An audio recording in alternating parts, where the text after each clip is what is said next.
Okay, so start பண்ணலாம். Okay, பாருங்க. Question number 20. LKS 37. ஏற்பாடுகள், நிகழத்தக்க பொறுப்புகள் மற்றும் நிகழத்தக்க சொத்துக்களின்படி பின்வரும் கூற்றுக்களில் எது அல்லது எவை சரியானது அல்லது சரியானவைன்னு காட்டியாங்க. அப்ப எல்கேஎஸ் 37 எல்லாரும் படிச்சீங்கயான பிள்ளைகள். எல்கேஎஸ் 37 சகலரும் படிச்சீங்கன்னு எனக்கு முதல்ல அதுக்கு ஆன்சர் பண்ணுங்க ஆகும். ஓகே ஓகே, ஸோ யாருக்காச்சும் எல்கேஎஸ் 37 டவுட் செய்யுதா? திலு வந்துட்டு எல்கேஎஸ் 8 கொஞ்சம் கிளியர் பண்ண சொல்லியிருந்தீங்க. நான் வந்துட்டு அதுக்கு அந்த இந்த கிளாஸ் நேற்றைய கிளாஸ் வீடியோ நான் போட்டு வரேன், நீங்கள் அதை பாருங்கள். சரி தானே? ரைட். ஸோ எல்கேஎஸ் 37 வச்சு நம்ம கேட்டீங்க. ஏ கூட்ட பாருங்க. ஏ கூட்ட பாருங்க. ஏற்பாடொன்றானது நிச்சயமற்ற காலம் அல்லது தொகையுடன் கூடிய பொறுப்பாகும். ஏற்பாடுங்கிறதுக்கு டெஃபினிஷன் சரியா ஸ்டூடெண்ட்ஸ்? அவங்க ஏற்பாடு டெஃபினிஷனையும் அப்படியே சந்திக்கிறாங்க. இந்த கூற்று சரியா? ஏற்பாடுங்கிறது நிச்சயமற்ற காலம் அல்லது தொகையின் பொறுப்பாகும். காலமும் நிச்சயமல்ல, தொகையும் நிச்சயமல்ல, ஆனால் அது ஒரு பொறுப்பு. எஸ், இது வந்துட்டு சரியான கூற்று. ஷப்ஸா சரியாமா? அது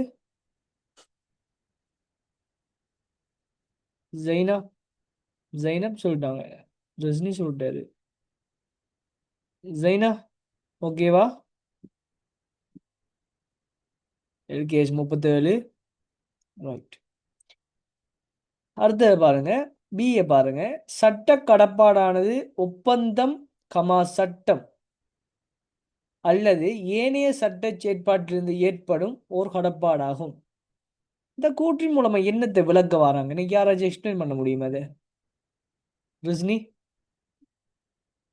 ஷப்ஸா, ஜைனா, திலு, ஜைனப், அம்னத், இந்த கூற்றை யாராச்சும் எனக்கு எக்ஸ்பிளைன் பண்ண முடியுமா?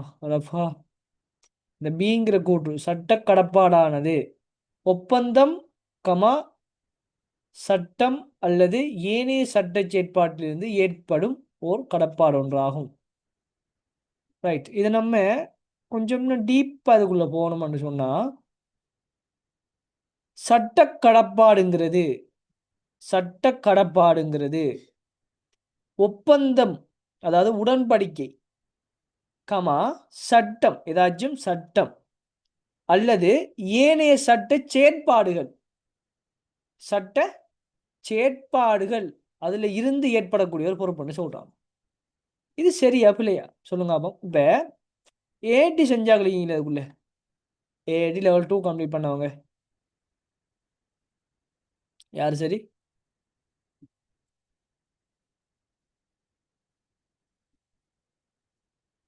எஸ், திலோ கம்ப்ளீட் பண்ணீங்க. ஸோ இங்கே வந்துட்டு பிஸ்னஸ் லோ செஞ்சுவீங்க நீங்கள். ஸோ பிஸ்னஸ் லோவை பொறுத்த வரைக்கும் இது வந்துட்டு நம்ம சிலபஸில் இந்த ஒரு டாபிக் இல்லை. இது ஒரு பொது கேள்வியாக தான் எடுத்திருந்தாங்க அவங்க. இந்த கடப்பாடுங்கிற விஷயத்துக்குள்ள ஒரு ஒப்பந்தம் ஒரு சட்ட ரீதியான பிணைப்பை ஏற்படுத்தும் என்று படிச்சிருப்போம். லீகல் பைண்டிங் ஒன்று தரும் நம்ம படிச்சிருப்போம். ஞாபகம்? ஒரு ஒப்பந்தத்தின் மூலமா அந்த ஒப்பந்தத்தின் மூலமா சட்ட ரீதியான பிணைப்பு ஒன்று ஏற்படுது. அதை நம்ம படிச்சிருப்போம் என்ன? ஸோ ஒரு சட்ட கடப்பாடுங்கிறது ஒரு சட்ட ரீதியான ஒரு பொறுப்புங்கிறது அது ஒப்பந்தத்தின் மூலமாக உருவாகலாம், அல்லது சட்டம் ஒன்று இருக்கி என்று சொன்னால் அதன் மூலமா உருவாகலாம். அப்படி இல்லை ஏனைய சட்ட செயற்பாடுகள் போது நம்ம இதைத்தான் காலங்காலமா பின்பற்றிட்டு வாரம் என்கிறதின் மூலமாக கூட அது ஏற்படலாம். அப்ப இந்த கூற்று நமக்கு சரி. இதுக்கு எக்ஸாம்பிளுக்கு பார்த்தோம்னா பங்குடைமை வணிகத்தை எடுக்கலாம். இப்போ பங்குடைமை வணிகத்தை பொறுத்த வரைக்கும் நம்ம ஒப்பந்தத்தில் நம்ம குறிப்பிட்டிருக்கோம், நாங்கள் கடனுக்குரிய வட்டி வந்துட்டு 10% கொடுக்க மாட்டோம். அப்போ அந்த இடத்துல சட்ட கடப்பாடு ஒன்று ஏற்படுது. எதால? ஒப்பந்தத்தால் சட்ட கடப்பாடு ஏற்படுது. இப்போ அவர் 10% வட்டி கொடுக்கல, இல்லை நான் 10% தர மாட்டேன், 5% தான் தருவேன் என்று சொன்னால் இப்போ அந்த பங்காளர் என்ன செய்யலாம்? போயிட்டு கேஸ் போடலாம். ஏன்? அங்கே ஒப்பந்தம் ஒன்று அங்கே இருக்குது. ரைட். ஒப்பந்தம் ஒன்று இல்லாத டைமில் அவர் வந்துட்டு என்ன, ஓகே எனக்கு 8% வட்டி நாங்கள் கேட்கும்போதோ, இல்லை நாங்கள் தரமாட்டோம்னு போதோ அவர் போய் கேஸ் போட்டால் அது யாருக்கு சாதகமாக வரும்? நிறுவனத்துக்கு சாதகமாக தான் வரும். ஏன்? சட்டம் சொல்லுது, பங்குடைமை சட்டம். சட்டம் என்ன சொல்லுது? 5% தான் கொடுக்கணும் அப்படி சொல்லுது. அடுத்தது சட்ட செயற்பாடுகள். சட்ட செயற்பாடுகள் அதாவது எக்ஸாம்பிளுக்கு எதை எடுக்கலாம்? வழித்தனக்கூடை வழங்கலாமா? வலிதான கொடை முனைவு சார். வலிதான கொடை முனைவு. வலிதான கொடை முனைவுங்கிறத விட எஸ் அப்படின்னு சொல்லலாம். வலிதான கொடை முனைவுங்கிறத விட ஒரு ஒரு ஒப்பந்தம் ஒன்று செய்யப்படுறது மூலமா வந்துட்டு அந்த இடத்துல ஒரு லீகல் பைண்டிங் உண்டு. அதாவது நீங்க சொல்றதுதான் வலிதான கொடை முனைவு என்று சொல்றதுதான். அதைத்தான் நம்ம அந்த இடத்துல சொல்லுவோம். அது டீப்பா பார்க்க போனா இன்னும் வேற வேற விஷயங்கள் வரும். அது தேவை நமக்கு. இங்க நீங்க புரிஞ்சு கொள்ள வேண்டிய விஷயம் உண்டு. ஒப்பந்தத்தின் மூலமா கடப்பாடு உருவாகும், சட்ட கடப்பாடு உருவாகும். சரிதானே? சட்ட செயற்பாடுங்கும் போது நம்ம என்ன செய்வோம்? பங்குடமா வந்துட்டு கண்டினியூஸாக வந்துட்டு இப்போ பங்குடம் இந்த விளைய சொல்கிற ஆட்களுக்கு அந்த காசை கொடுக்காமலுக்கு, அவங்களோட உரிமையாண்மை தொகை கொடுக்காமலுக்கு, அவங்களுக்கு அந்த அதுக்கு அந்த தொகைக்கு வந்துட்டு அந்த வட்டி கொடுத்துட்டீங்க. அது சட்டத்தில் குறிப்பிடப்பட்டிருந்தாலும் அந்த சட்டம் வந்துட்டு பெருசாக ஒப்பந்தத்தில் அது குறிப்பிடப்படாமலுக்கு அது ஒரு சட்ட செயற்பாட்டின் மூலமாக என்ன செஞ்சிக்கும்? அது வந்துட்டு நம்ம மேற்கொண்டு போவோம். அது நம்ம ஒப்பந்தத்தில் குறிப்பிடிக்க மாட்டோம். நம்முடைய சட்டங்களை பற்றி தெரியாட்டியும் இந்த விஷயங்கள் நடைமுறையிலே தான் இருக்கி. இந்த விஷயத்தில் நம்ம என்னையும் பார்த்துட்டு விஷயங்கள் சந்தர்ப்பங்கள் வரும்.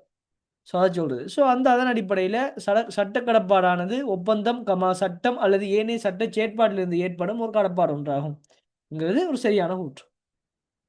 அடுத்த பார்த்தோம்னா, நிறுவனம் ஒன்று நிகழத்தக்க பொறுப்புகள் மற்றும் நிகழத்தக்க சொத்துக்களை அதன் நிதி கூட்டுகளில் இனங்காண்பதில்லை. இது ஓப்பனாக நமக்கு எல்லாருக்கும் தெரிஞ்ச ஒரு விஷயம். நிகழத்தக்க பொறுப்புகள் நிகழத்தக்க சொத்துக்கள் வந்துட்டு சாத்தியமான கடப்பாடு, சாத்தியமான நிகழத்தக்க தன்மையை கொண்டிருக்கும். இதனால் வந்து நம்ம என்ன மாட்டோம்? இதனால் நாங்கள் அதை நிதிநிலைமை கூற்றுகளில் இனங்காண மாட்டோம். அதுக்கு மாறாக வந்துட்டு குறிப்பாக வெளிப்படுத்தி காட்டுவோம். அப்போ என்ன மாட்டோம் பாருங்க. அப்போ நிறுவனம் ஒன்று நிலத்தக்க பொறுப்புகள் மற்றும் நிலத்தக்க சொத்துக்களை அதன் நிதி கூற்றுகளில் இனங்காண்பதில்லை. சரிதானே? நிதி கூட்டுக்கு இனங்காண்பதுங்கிறது சரிதானே? சரியா ஸ்டூடெண்ட்ஸ்? ஓகேவா?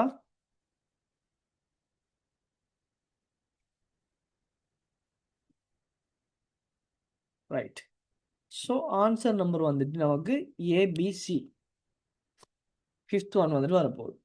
ரைட். ஸோ அடுத்த பாருங்க, SLFR 16 குத்தகையின்படி பின்வரும் கூற்றுக்களில் எது அல்லது எவை சரியானது அல்லது சரியானவை? பாருங்க, ஏ பாருங்க, குத்தகை ஆரம்ப திகதியில் குத்தகை கொள்வனவாளன் சொத்து பாவனை உரிமையை அதன் நியாயப்பெறுமதியில் அளவீடு செய்தல் வேண்டும். சொல்லுங்க, இது சரியா இல்லையா?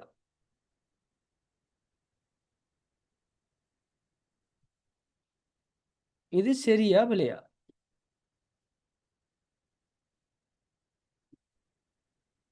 ஸ்டூடெண்ட்ஸ் உங்கள்ட்ட தான் கேட்குறேன். ராங்,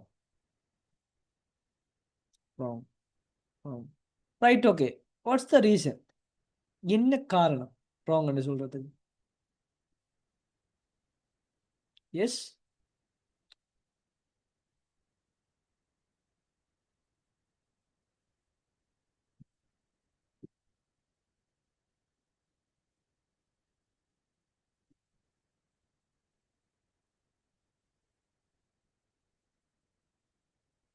புரியல ரஜினி.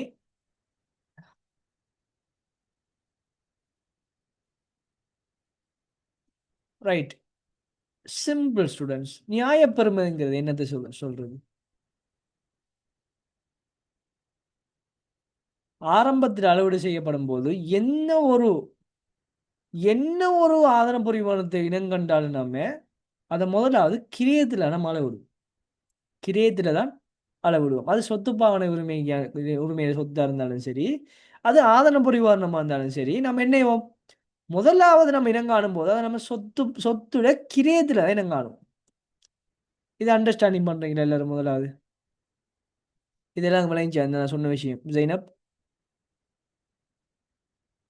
இங்க அவர் என்ன சொல்லியாரு? ஆரம்ப திகதியில் ஒரு விஷயத்தை குறிப்பிட்டு சொல்லியாரு இல்லையா? அப்ப ஆரம்ப திகதியில் என்று சொல்றது, எஸ், ஆரம்ப திகதியில் என்று சொல்றது அவங்க அந்த குத்தகைக்கு எடுக்கிற நாள்ல வந்துட்டு அதுல நியாயப்பெருமையில அளவீடு செய்யணும் என்று சொல்றது அவர் ஒரு தொகைக்கு கொள்ளணும் செஞ்சுப்பாரு. ஆனா இல்ல நான் தொல்லணும் செஞ்ச தொகைக்கு நான் பதிய மாட்டேன், நான் நியாயப்பெருமையில பதிய கொண்டு பதியலாமா? சொல்லுங்க அப்போ. அவர் கொஸ்டே இன்னும் காட்டல். ஸோ டிரான்சாக்ஷன் அவர் அது ஏற்பட்ட இடம்பெற்ற மாதிரிக்கு அவர் பதியணும். அவர் ஒரு கிரியத்தை பதிவு செய்யும் போது ஆரம்ப அளவிட கிரியத்திலாம் காணப்படணும். கிரியத்திலாம் ஆரம்பத்தில் அளவீடு செய்யணும். இது வந்து நமக்கு எல்கே 16லேயே குறிப்பிடப்பட்ட ஒரு விடயம். இது வந்து SLFR 16ல இல்லை இது, பட் இது கேட்டிருந்தாங்க. எல்கே 16 ஜிக்கிற ஸ்டூடெண்ட் இதை வந்துட்டு பீட் பண்ணிட்டு போகும். புரியுதா? ஸோ இந்த வந்துட்டு ராங்கான ஆன்சர். ஸோ அடுத்தது பாருங்க, குத்தகையின் ஆரம்ப திகதியில் குத்தகை கொள்வனவாளன் குத்தகை பொறுப்பினை அத்திகதியில் செலுத்தப்படாத குத்தகை கொடுப்பனவுகளின் நிகழ்கால பெறுமதியில் அளவீடு செய்தல் வேண்டும். ரைட், கொஞ்சம் டீப்பா பாருங்க. இப்ப உங்களுக்கும் 10% கழிவீட்டு காரணி சரியானே? இப்ப முதலாவது வருஷம் 1500 ரூபா தவணை கட்டணம், 2வது வருஷம் 1500 ரூபா இப்படின்னு சொல்லி நீங்க என்னறீங்க, ஒரு ஓகே ஒரு 5 வருஷத்துக்கு எடுத்து வச்சுக்கிங்க. ஸோ 10% போது 0.9, 0.8, 0.7, 0.6, 0.5 இப்படி போட்டீங்க. போட்டுட்டு நீங்க என்ன பண்றீங்க பிள்ளைகள்? நல்லா பாருங்க, அவங்க சொல்றது என்னது? அத்திகதியில் இப்போ முதலாவது வருஷம் செலுத்த, அதாவது அடுத்த வருஷம் நாங்கள் செலுத்த போற தவணை கட்டணத்துல இன்றைய பெறுமதி, அதாவது பாருங்க, அப்போ நான் சம் பண்ணி காட்டுறேன். 5250 வருது. இதை குத்தகை பொறுப்புன்னு சொல்லுவோம் நாம. புரியுதா? இது குத்தகை பொறுப்புன்னு சொல்லுவோம். இதுக்கு பேர் என்ன பிள்ளைகள்? செலுத்தப்பட வேண்டிய 5 வருடங்களுக்கும் மொத்தமாக செலுத்தப்பட வேண்டியது தவணை கட்டணம் இதுதானே. எவ்வளோ? 7500 ரூபா. இந்த 7500 ரூபாவோட பெறுமதி, இன்றைய பெறுமதி 5250 ரூபா. 5250 ரூபா. அதுதான் சொல்றது. புரியுதா? அதாவது நாங்க எதிர்காலத்துல இப்ப நாங்க அடுத்த ஆண்டு வந்துட்டு 1500 ரூபா செலுத்த போறோம்னு சொன்னா அதன் இன்றைய பெறுமதி 1350 ரூபா. என்ன அர்த்தம்? இன்றைக்கு நாங்க 1350 ரூபாய்க்கு வாங்க வேண்டிய பொருளை அடுத்த ஆண்டு நாங்க 1500 ரூபாய்க்கு வாங்குவோங்கிறது தான் சுருக்கமான விளக்கம். புரியுதா? புரியுதா ஸ்டூடெண்ட்ஸ்? அதே போல இப்ப 2 வருஷம் கழிச்சு இப்ப நாங்க ஒரு பொருள் கொள்ளணும் செய்யற ஒரு பொருள் 2 வருஷம் கழிச்சு நாங்க கொள்ளணும் செய்ய போறோம், அதுக்கு 1500 வரும். அதே இப்ப கொள்ளணும் செஞ்ச மாட்டா 1200 வரும். அது சொல்றது. சிம்பிளா பார்க்க போனீங்கன்னு சொன்னா, இப்ப ஒரு 5 வருஷத்துக்கு போறோம், இது 5வது வருஷம். 5வது வருஷம் நான் ஒரு பொருளை கொள்ளணும் செய்ய போறேன். 5வது வருஷம் கொள்ளணும் செய்ய போறேன். 5வது வருஷம் நான் கொள்ளணும் செய்யறேன், அதுக்கு 1500 ரூபா கொடுப்பேன். அதுவே அந்த பொருளை நான் இப்ப கொள்ளணும் செஞ்சேன் 750 கொள்ளணும் செய்யும். அந்த மாதிரி, அதாவது இந்தியில இருந்து 5 வருஷத்துக்கு போறோம் நான் கொள்ளணும் செஞ்ச பொருள் விலை வந்துட்டு எப்படி இருக்கு? இப்போ எக்ஸாம்பிள் ஒரு ஐபோன் எடுங்க. ஒரு ஐபோன் எடுத்தீங்க, ரீசெண்டா அப்படி ரிலீஸ் பண்ண ஐபோன் வந்துட்டு 7,00,000 ரூபா போகுது. இந்த 7,00,000 ரூபா போன ஐபோன் இப்போ பிராண்ட் நியூ ஃபோன் இப்போ 7,00,000 ரூபா போகுது. இப்போ இன்னும் 2 இயர்ஸ்க்கு அப்புறம் பிராண்ட் நியூ ஃபோன் எடுக்க போனா 7,00,000 ரூபா போகுமா? சொல்லுங்க அப்போ. It's mean future value. No, it's mean not a future value, but present value. It's a present value. நிகழ்கால பெறுமதி. ஃபியூச்சர் வேல்யூ இல்லை, நிகழ்கால பெறுமதி. புரியுதா? இப்போ இன்றைக்கு நம்ம ஒரு ஐபோனை வாங்க போறோம் 7,00,000க்கு. இப்போ இந்தியில இருந்து 2 வருஷம் கழிச்சு அந்த ஐபோனை வாங்க போறோம் 6 லட்சம் இல்லாட்டி 5 லட்சத்துக்கு. அப்படி பார்க்க போனா இன்றைக்கு நீங்க கொடுக்குற விலையை விட அங்க விலை என்ன போதும்? அடுத்த வருஷம் குறைஞ்சி காணப்பட போகுது. அதான் சொல்றது. அதாவது இன்றைக்கு நீங்க கொடுக்க போற காசுல வெளியூ வந்துட்டு அடுத்தடுத்த வருடங்கள்ல குறைவா காணப்பட போகுது. புரியுதா? நீங்க பிரசன்ட் வேல்யூங்கிறது எப்பயுமே குறைவா தான் காணப்படும். புரியுதா? ஃபியூச்சர் வேல்யூ இல்ல, present value. Right, okay. It's a mistake, right? Okay. இப்போ அப்போ நம்ம பார்த்துருப்போம் இப்படி எல்லாம் கணக்கு செஞ்சுப்பீங்க தானே இந்த மெத்தடில். இப்போ இதுதான் உண்மையாக நமக்கு என்னது, நம்ம மொத்தமாக செலுத்த போகிற தவணை கட்டணம் இவ்வளோ தான். ஆனால் நம்ம மொத்தமாக செலுத்த போகிற தவணை கட்டணத்தில் இந்திய பெறுமதி எவ்வளோ? 5,250 ரூபா. அப்போ இதில் நாங்கள் என்ன செய்யணும்? குத்தகையை நாங்கள் இனங்காணும். குத்தகையை நாங்கள் இனங்காணும். இது முதலாவது ஒரு விஷயம். சரியா பிள்ளைகள்? ஸோ அடுத்தது பாருங்க. அப்போ இது சரியான ஒரு விஷயம். கூற்று.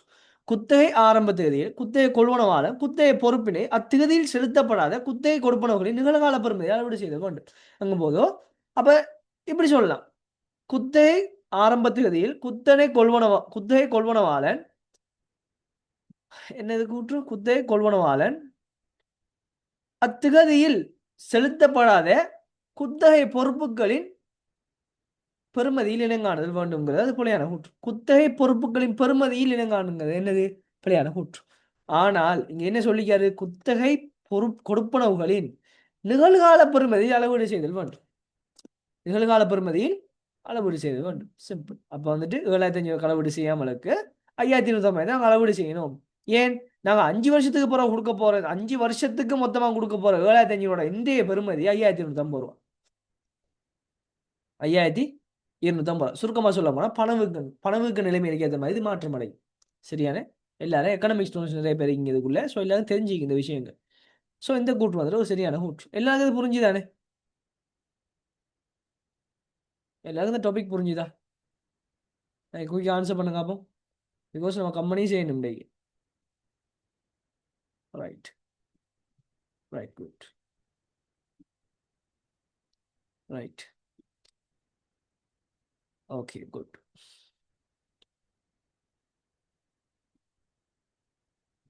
Right good. ஸோ அடுத்தது பாருங்க, சியை பாருங்க.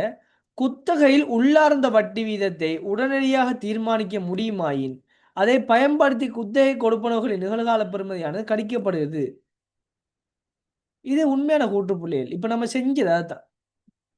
உள்ளார்ந்த வட்டி வீதம்ங்கிறது அந்த கல்வீடுக்காரன் என்ன சொல்றோம் நம்ம. இந்த உள்ளார்ந்த வட்டி வீதம் எங்களுக்கு ஆல்ரெடி தெரியும், ஃபிக்ஸ் பண்ணி தந்துட்டாரு 10% சொன்னா.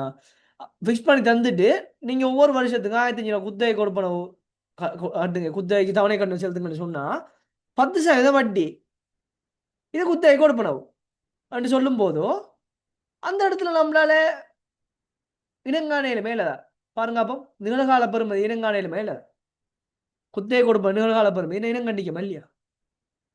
இதைத்தான் குத்தகை வட்டி என்று சொல்லுவோம். குத்தகை வட்டி என்று சொல்லுவோம் நம்ம.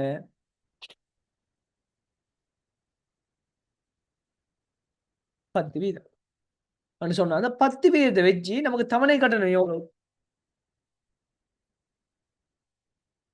தவணை கட்டணத்தை பார்த்தோம்னு சொன்னா நமக்கு 1,500 அப்ப தவணை கட்டணம் 1,500 சொன்னா இந்த தவணை கட்டணம் இந்த 1,500 அடுத்த வருஷத்து பெருமதி இந்த அடுத்த வருஷம் தான் இந்த 1,500 செலுத்த போறோம்.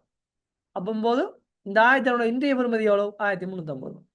அடுத்த வருஷம் அதுக்கு அடுத்த வருஷம் இந்த 1,500 செலுத்த போறோம். அப்ப அதுக்கு அடுத்த வருஷம் இந்த 1,500 செலுத்தும் போது அது இன்றைய பெருமதி 1,200. அதுக்கு அடுத்த வருஷம் 1,500 செலுத்தும் போது 3ஆவது வருஷம் 1,500 செலுத்தும் போது அது இன்றைய பெருமதி 1,50 ரூபா. ஸோ இதான் விஷயம். புரியுதா? அப்போ குத்தகை வட்டியை தந்தாங்கன்னு சொன்னா தவணை கட்டணம் நமக்கு தெரியும்னு சொன்னா அதன் அடிப்படையில் நாங்கள் என்ன செய்யலாம்? இங்கே வந்துட்டு நிகழ்கால பெருமதியை கணிக்கலாம். இது மேபி எல்லாருக்கும் 100% தெரிஞ்ச ஒரு விஷயம் உண்டு. ரொம்ப ரொம்ப சிம்பிளான விஷயம். நம்ம எஸ்எல்ஆர்எஸ் 16 எடுத்த உடனே சார் நமக்கு இதை தான் படிப்பிச்சுப்பாங்க நினைக்கிறேன். பிகாஸ் எங்களை சார் எங்கள் இதை தான் முதல்ல படிப்பிச்சாரு. புரியுதா? ஸோ ஆன்சர் வந்துட்டு பியும் சியும் வரும். 4th ஒன் வரும். இது ஸ்டூடெண்ட்ஸ் எல்லாருக்கும் இது கிளியரா? இது எல்லாருக்கும் கிளியரா?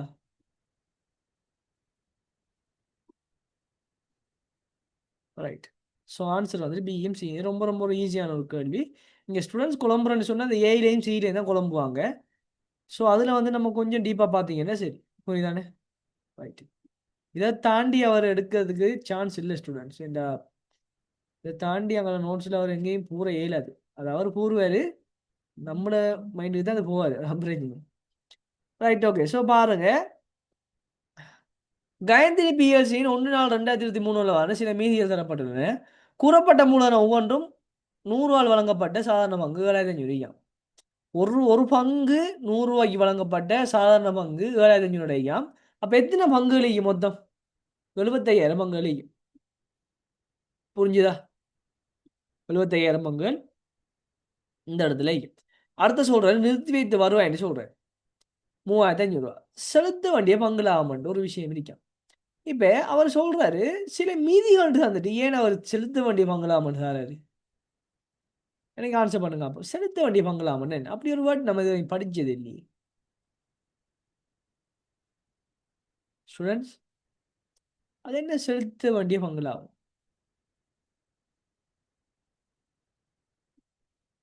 அம்னத், திலோ, ஜவுதாத், ரிஸ்னி, ரஃபா, ரேஷ்மா, ஷப்ஸா, ஜைனா, ஜைனப்.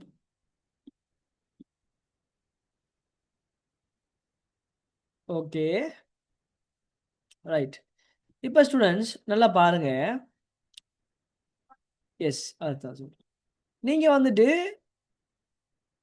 2023ஆம் ஆண்டு நிதி கூட்டல் செய்யும் போது 31/3/2023 வந்துட்டு இயக்குனர்கள் வந்துட்டு சொல்லிப்பாங்க, ஓகே நாங்கள் 6 லட்சத்தை எங்களோட பங்காளர்களுக்கு எங்களோட பங்குதாரர்களுக்கு நாங்கள் வந்துட்டு பங்குலாம் கொடுக்கறதுக்கு நாங்கள் தீர்மானிக்கோம், இந்த இடத்துல பிரேரிக்கோம் அப்படின்னு சொல்கிறாங்க. அது நீங்கள் என்ன இங்கே நோட்டாக காட்டி வச்சுப்பீங்க. அந்த நோட்டாக காட்டி வச்சே தவிர நீங்கள் சொல்லிக்காரு. புரியுதா? நோட்டாக காட்டி வச்சே தவிர நினைஞ்சிக்காரு இங்கே சொல்லிக்காரு. ஸோ ப்ராக்டிக்கலான ஒரு விஷயம். அதாவது அடுத்தடுத்த விடயங்கள் எங்கே சொல்லப்படுதோ அடுத்தடுத்த நிதி கூற்றுகளில் அந்த தொடர்புபடுத்தி நம்ம செஞ்சு பழகிருந்தோம்னு சொன்னால் நமக்கு இந்த விஷயம் வந்து ஈஸியாக தெரியும். சில பிள்ளைய செஞ்சிருக்கீங்க. புரியுதா? ஸோ பாருங்க, பங்கொன்றை 1/4/2023 கம்பெனியானது இத்தினத்தில் ஒவ்வொரு 5 பங்குகளுக்கும் ஒரு பங்கு என்றவாறு பங்கொன்றை 120 ரூபா வழங்கி நிறுத்தி வைத்த வருவாயினை மூலதனமாக்கியுள்ளது. நல்லா பாருங்க, அப்போ நிறுத்தி வைத்த வருவாயினை மூலதனமாக்கியுள்ளது. கம்பெனியின் 31/3/2024 முடிவடையும் வருடத்துக்கான லாபமானது 1,400 இருந்தது. 31/3/2024 முடிவடைந்த வருடத்தில் கம்பெனியானது 1/4/2023 உள்ளவாறு. அப்போ இந்த 31/3/2023 முடிவடைந்த வருடத்தில் இந்த கம்பெனி ஆரம்பத்தில் இருந்த கொடுக்க வேண்டிய பங்கு லாபத்தையும் 5 லட்சம் இடைக்கால பங்கு லாபத்தையும், அப்போ அவங்க பிரேரிச்சு வச்சிருந்த 6 லட்சம் ரூபா பங்கு லாபத்தையும் இந்த வருஷத்துக்கு இடைக்கால பங்கு லாபம் 5 லட்சத்தையும் என்ன செய்யாங்க செலுத்திருக்காங்களா. நிறுத்தி வைத்த வருவாய்கள் மட்டுமே கம்பெனியால் பராமரிக்கப்படும் ஒரே ஒரு ஒதுக்கமாகும். அதே சொல்லிட்டார் அவர். சொல்லிட்டு கம்பெனியின் 31/3/2024 உள்ளவாறு நிறுத்தி வைத்த வருவாய்கள் ரூபாயில் கட்டிக்காரு. ஸோ இதுக்கு நான் வந்துட்டு ஓவராக வந்துட்டு போட்டு அறுக்க விரும்பலை, நான் இங்கே போகிறேன். ஸோ பாருங்க, முதலாவது இங்கே ஆரம்பத்தில் இருந்த பங்கு ஒவ்வொன்றுக்கும் 5 பங்குக்கு ஒரு பங்குன்ற வகையில் என்னறாங்களாம் பங்கொண்ட 120 ரூபா படி நிறுத்தி வைத்த வருவாயை பயன்படுத்தி மூலதனமாக்குறாங்களா. இப்போ நம்ம கேட்ட கேள்வி புள்ளியில் நிறுத்தி வைத்த வருவாயிட மீதி கட்டியாங்க. ஸோ இங்கே நிறுத்தி வைத்த வருவாயோட ஆரம்ப மீதி எடுத்தோம்னு சொன்னால் ஆரம்ப மீதி நம்ம பார்த்தோம்னு சொன்னால் 3,500 ரூபாய்க்கு இதில் பாருங்க, ஆரம்பத்தில் இருக்கிற பங்குக்கு வந்து ஆரம்பத்தில் இருக்கிற எத்தனாயிரம் பங்குன்னு பார்க்கணும்னு சொன்னால் இங்கே வந்துட்டு பங்குட விலை வந்துட்டு 7,500 ரூபாய்க்கு 7,500 இதை வந்துட்டு என்ன செய்கிறாங்களாம், ஒரு பங்கு 100 ரூபா படிக்கான். அவர் சொல்லிக்கார், என்ன சொல்லிக்கார், ரூபாய் 100 வழங்கப்பட்ட சாதாரண பங்கு 7,500 ரூபாய்க்கு மொத்தம் ரூபாயிரங்கள்ல. அப்போ ரூபாயிரங்களை நீக்கிட்டு நம்ம செஞ்ச மனுஷனா 75,000 பங்குகள் வரும். 75,000 பங்குகள் இந்த இடத்துல வரும். ஸோ 75,000 பங்கு இந்த இடத்த வருது என்று சொன்ன பிள்ளைகள் நல்லா யோசிச்சு பாருங்க. அப்போ 5 பங்குக்கு ஒரு பங்கா, 5 பங்குக்கு ஒரு பங்கா, சரியா? தர 75,000 பங்கு, தர 75,000 பங்கு. ஸோ இதை டிவைட் பண்ணீங்கன்னு சொன்னால் 75,000 அதை வந்துட்டு 5ஆக பிரிச்சிங்கன்னு சொன்னால் 15,000 பங்கு என்ன போகிறீங்க நீங்கள் வந்துட்டு ஒதுக்கத்தை மூலதனமாக போகிறீங்க. எவ்வளோ விலைக்கு பாருங்க. அப்போ 120 ரூபாய்க்கு ஒதுக்கத்தை மூலதனமாக போகிறீங்க. ஸோ ஒதுக்கத்தை மூலதனமாக்குறதுல தொகை எவ்வளோ? அப்போ 1,500 ரூபா தர 120. ஸோ 1,800 ரூபா போகுது. அப்போ 1,800 ரூபா நம்ம ரூபாயத்துக்கு எடுத்தோம்னு சொன்னால் 1,800 ரூபா இப்படி வரும். ஸோ இது வந்துட்டு நிறுத்தி வைத்த வருவாயை பயன்படுத்தா மூலதனமாக்குறாங்களாம். ஸோ நிறுத்தி வைத்த வருவாயில் 1,800 ரூபா குறையும், அதை குறைச்சி விடுங்க, அவ்வளோதான். அதே போல் அடுத்து சொல்கிறாரு 1,400 லாபம் முளைச்சிருக்கான். ஸோ லாபம் வந்து நிறுத்தி வைத்த கூட்டும் 1,400 ரூபா கூட்டி விடுங்க. அடுத்து இதை நீங்கள் கால்குலேட்டில் செய்யலாம். அதாவது முதலாவது எவ்வளோ வழங்கிக்கான்றதை பாருங்கள். முதல்ல இதை எடுத்துட்டு 3,500 இதை கழிச்சு விட்டுட்டு இதை கூட்டி விட்டீங்கன்னா சரி. அடுத்தது பாருங்க, ஏற்கனவே செலுத்த வேண்டிய பங்குல அவங்க 6 லட்சத்தோட சேர்த்து இந்த வருஷத்துக்கு ஒரு இடைக்கால பங்களாமா 5 லட்சம் செலுத்தப்பட்டிருக்கா. பங்களா செலுத்தினா தான் நாங்கள் என்ன செய்வோம், பங்களா அது பதிவு செய்வோம். இல்லை எல்லாருக்கும் தெரிஞ்ச விஷயம். ஸோ 1100, 1100 ஆரம்பத்தில் செலுத்த வேண்டியது 600, இந்த வருஷம் செலுத்தினது, இந்த வருஷத்துக்காக செலுத்தின இடைக்கால பங்களா வந்துட்டு 500. அப்போ ஆரம்பத்தில் இருந்த பங்களாவும் இந்த வருஷத்துக்கு செலுத்தின பங்களாவும் ரெண்டையும் சேர்த்து நம்ம அளிப்போம். அப்போ 31/3/2024 மீதி என்ன ஆയിരിக்கும், 2000 காணப்படும். So answer number is 1. இந்த ஆன்சர் எல்லாருக்கும் வந்துச்சா? ரொம்ப ரொம்ப சின்ன ஒரு கான்செப்ட் உண்டு, அதான் நான் உங்கள்கிட்ட விளங்கிட்டான்னு கேட்கல. நான் விளங்கிச்சா ஸ்டூடெண்ட்ஸ் எல்லாருக்கும்? நான் இப்போ செஞ்சது இல்லாமல் விளங்கிச்சா? Zainab, Rajini, Sabsa, Thilu, Amnath, Zaina. Right, good. So அடுத்த கேள்விக்கு போவோம். 23வது. 31/3/2024 வணிகம் ஒன்று விரைவு சொத்து விகிதம் 1:1 இருந்தது. கம்பெனியானது அதன் விரைவு சொத்து விகிதத்தினை முன்னேற்றுவதற்கு பின்வரும் நடவடிக்கைகளை கருத்தில் கொள்கின்றது. ஸோ பாருங்க, மேற்படி நடவடிக்கைகள் எது அல்லது எவை வணிகத்தின் விரைவு சொத்து விகிதத்தை முன்னேற்றுவதற்கு வழிவகுக்கும் என்று கேட்டிருக்காங்க. ஸோ பாருங்க, பாருங்க, காப்புறுதி கட்டணம் ஒன்றை முற்பணமா செலுத்து. காப்புறுதி கட்டணத்தை முற்பணமா செலுத்தினா ஸ்டூடெண்ட்ஸ், காப்புறுதி கட்டணத்தை முற்பணமா செலுத்தினா காசுங்கிற ஒரு திரவ சொத்து குறைவடைஞ்சு முற்பணம் என்று சொல்ற சொத்தொண்டு அதிகரிக்கும். முற்பணம் வந்து நமக்கு விரைவு சொத்தா? ஆன்சர் பண்ணுங்க.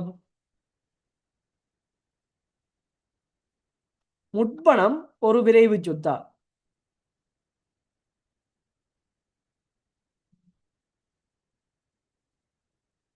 ஸ்டூடெண்ட்ஸ் உங்கள்ட்ட தான் கேட்குறேன், முற்பணம் ஒரு விரைவு சொத்தா? திலு, ரஜினி, ஜெய்னப். ஓகே, ஜெய்னப் சொல்றாங்க இல்லைண்டு. ரஜினி சொல்றாரு நானா கொஷின் 22க்கு 340 340 சொன்னா பிடியா? எஸ், பாப்போமே என்ன மாதிரி இருந்தாமே. கொஞ்சம் வெயிட் பண்ணுங்க பாப்போம். ஓ பாப்போம், கேள்வி வாய்ச்சி பாப்போம், கொஞ்சம் வெயிட் பண்ணுங்க.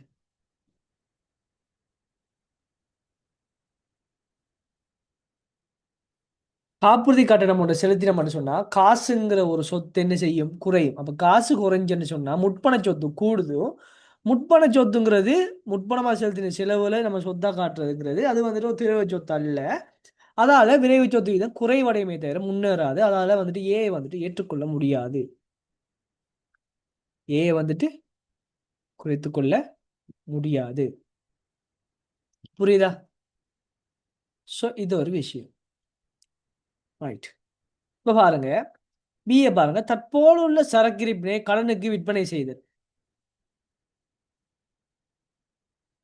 காப்புறுதி கட்டணத்தை செலுத்தினா, காப்புறுதி கட்டணத்தை செலுத்தினாமா முற்பணமா, முற்பணம் என்று சொல்ற ஒரு சொத்து அதிகரிக்கும். நமக்கு தெரியும் முற்பண செலவு என்னது, ஒரு சொத்து. முற்பண சொத்து அதிகரிச்சு காசுங்கிற சொத்து குறைவடையும். நமக்கு தெரியும் விரைவு சொத்துக்குள்ள காசும் வியாபார வருமதிகள் மட்டும்தான் உள்ளடக்கும். இருப்பு, முற்பணம் போன்ற சொத்துக்கள் நாங்கள் உள்ளடக்க மாட்டோம். அப்போ முற்பணம் கூடுதும் காசு குறையுதுங்கும் போது அந்த இடத்துல திரவ சொத்துக்கு குறைவடையுது, காசு குறைவடையுது. அப்ப என்ன செய்யும், விரைவு சொத்து வீதம் வந்துட்டு குறைவடையுமே தவிர முன்னேறாது, அதிகரிக்காது. புரியுதா?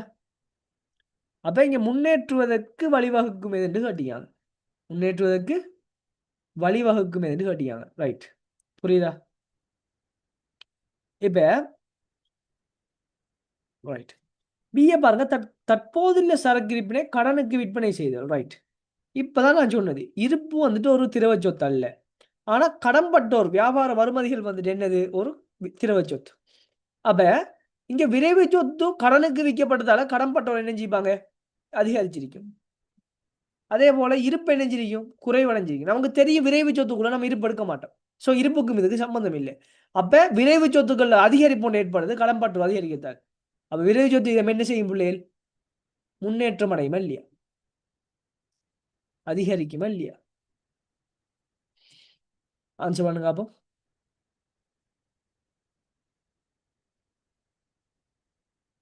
ஸ்டூடெண்ட்ஸ் ஓகே தானே? இது ஜைனப், ரிஜினி எல்லாருக்கும் ஓகே தானே? Right, good. ஸோ இது வந்துட்டு சரியான ஆன்சர். அடுத்து மூணாவது பாருங்க.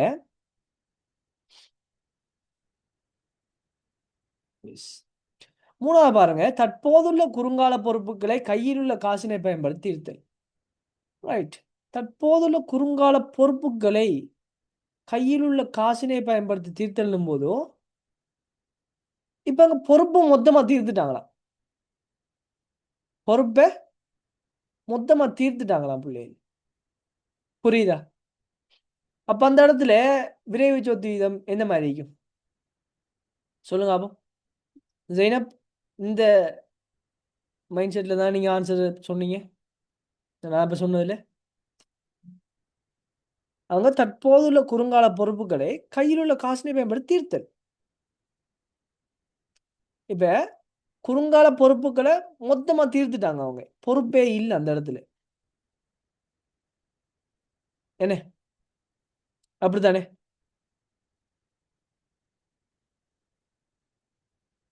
ஆன்சர் பண்ணுங்க அப்போ. தற்போதுள்ள குறுங்கால பொறுப்புகளை கையில் உள்ள காசினை பயன்படுத்தி தீர்த்தல். தற்போதுள்ள குறுங்கால பொறுப்புகளை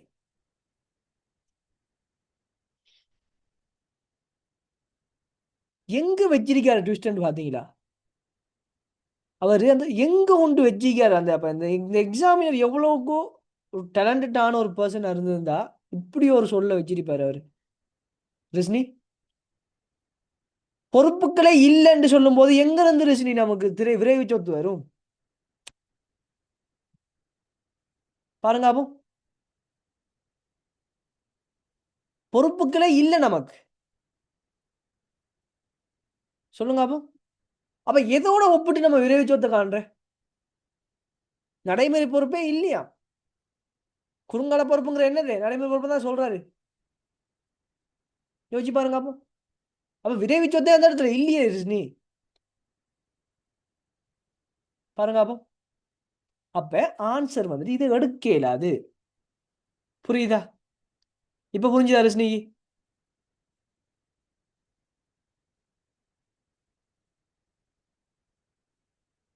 ரிஷினி கிளியர் அது?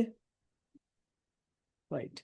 ஸோ இப்ப நீங்க ரிஷினி எந்த மைண்ட சொல்லிப்பீங்கன்னு சொன்னா, காசும் குறைவடைஞ்சு பொறுப்பும் குறைவடையுது. அப்ப திரவ சொத்தும் குறைவடைஞ்சு நடைமுறை பொறுப்பும் குறைவடையும் போது அந்த இடத்துல வீதம் அதிகரிக்கும் தானே. அந்த மைண்ட் செட்ல நீங்க ஹர்ட்டிப்பீங்க. ரைட் இல்ல? அப்படித்தானே? விரைவு சொத்தும் குறைவடைஞ்சு பொறுப்பும் குறைவடைன்னு சொன்னா ரெண்டு சைட்டும் குறைவடையும் போது அந்த வீதம் அதிகரிக்கும். இதான் நமக்கு நம்ம காலங்காலமா நம்ம செஞ்சுட்டு வர செய்ய வந்துட்டு. இதை ஒத்துக்கொள்றீங்களா ஜெய்னப்?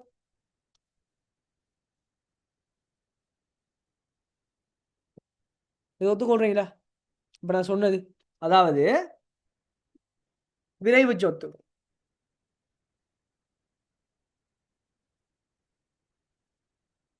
விரைவு சொத்து நடைமுறை பொறுப்பு.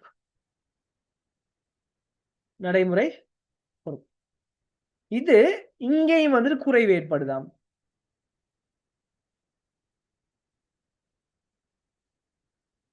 இங்கேயும் வந்துட்டு குறைவு ஏற்படுதாம். குறைவு ஏற்படுதாம். இப்ப எக்ஸாம்பிளுக்கு நம்ம அர்த்தம் சொன்னா, ஆரம்பத்துல ஒரு 1000 இருக்கு, இங்க வந்துட்டு 500 இருக்கு. இந்த இடத்துல ஒன்றுக்கு ஒன்று காணப்படும். ஒன்றுக்கு ஒன்று காணப்படும். இப்ப நம்ம என்ன இதுல இருந்து ஒரு 100 ரூபாய் பொறுப்பை கழிக்கும், 100 ரூபாய் காசு கழிக்கும், 100 ரூபாய் பொறுப்போட கொடுக்கும். இதால பாருங்க அப்போ இது 900 மாறும், இது வந்து 400 மாறும். சரியா? இப்ப பார்த்தோம்னு சொன்ன ஸ்டூடெண்ட்ஸ் 900 பார்த்தோம்னு சொன்னா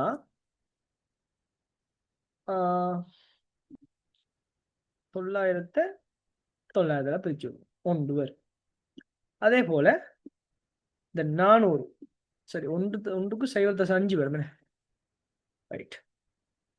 இப்ப இந்த 400 நம்ம 900 பிரிப்போம்.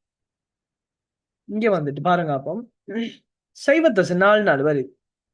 சோ இந்த அடிப்படையில் ரிஷினி சொல்லிக்காரு நமக்கு சரிதானா அந்த கூற்று என்று சொல்லிக்காரு. ரிஷினி இப்படித்தானே?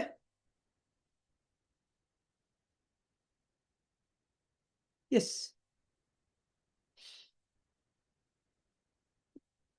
பிக்கு எஸ் போட்டு. ரைட். ஸோ இங்க வந்துட்டு இதுதான் சரியான விஷயம் பிள்ளைகள். ஆனா நீங்க யோசிச்சு பாருங்க, இங்க நம்மகிட்ட இந்த 500 நான் கொடுக்கும். 500 நாங்க நேரம் இங்க கழிக்கும். அதே டைம் இங்க 500 தான் பொறுப்பே இருக்கு. கழிச்சிட்டோம்னு சொன்னா நமக்கு மிஞ்சிற சொத்தே வந்துட்டு எவ்வளவு பிள்ளைகள்? 500 தான் மிஞ்ச போகுது. விரைவு சொத்து. விரைவு சொத்து 500 இருக்கு. இது 0. பாருங்க அப்போ எப்படி பிள்ளைகள் நம்ம எடுக்கிறது? 500 பூஜ்ஜியத்தை ஆக்குறீங்க. அப்போ வெளியே இல்லை பிள்ளைகள். அப்படி புரியுதா? அப்ப எங்க இருந்து நமக்கு சொத்துக்கள் வரும்? எங்க இருந்து நமக்கு விரைவு வீதம் வரும்? சொல்லுங்க அப்போ. எக்ஸாம்ல தெளிவா தண்டிக்காரு. புரியுதா? நம்ம தான் சரி அண்டர்ஸ்டாண்டிங் பண்ணி கொள்ளணும். ஸோ எல்லாம் கிளியர். அது எனக்கு எல்லாம் ஆன்சர் பண்ணுங்க அப்போ. ரொம்ப டீப்பான ஒரு விஷயம் உண்டு. அம்னத், திலு, ஜவுதாத், ரஜினி, ரஃபா, ரேஷ்மா, ஷப்ஸா, ஜைனப் எல்லாம் ஓகே அது? ரைட். ஸோ ரொம்ப ரொம்ப டீப்பாக அதை பாருங்க. உங்களோட சிந்தனைகளை ப்ராக்டிக்கலாக ஆக்கி கொள்ளுங்க. அடுத்தது பாருங்க, தற்போதுள்ள சரக்கு விற்பனை காசுக்கு விற்பனை செய்தேன். நான் ஆல்ரெடி சொல்லியிருந்தேன், விற்பனை செய்வதன் மூலமா கடன்பட்டோர் இல்லாட்டி காசுங்கிற ஒரு சொத்து அதிகரிக்கும். கடன்பட்டோரும் காசும் என்னது? ஒரு விரைவு சொத்து தான். ஆனா இருப்பு வந்துட்டு விரைவு சொத்து இல்லை. அப்ப இருப்பு வித்த குறைவடையும். இருப்பு குறைவடைஞ்சான ஒரு பிரச்சனை, ஏன்டாவது விரைவு சொத்துக்குள்ள வராது. ஆனா காசுங்கிற ஒரு விரைவு சொத்து அதிகரிக்கும். அதால வந்துட்டு விரைவு சொத்து இதம் அதிகரிக்கும். அப்ப இது வந்துட்டு சரியான கூற்று. அப்ப பியும் டியும் சரியான answer. Answer number is third one. சரியா? ஓகேவா ஸ்டூடெண்ட்ஸ்? இது கிளியரா? ஸோ அவர் என்ன சொல்றான்றதை நம்ம பார்க்கணும். புரியுதா? என்ன சொல்றாங்கிறது தான் நம்ம பார்க்கணும்.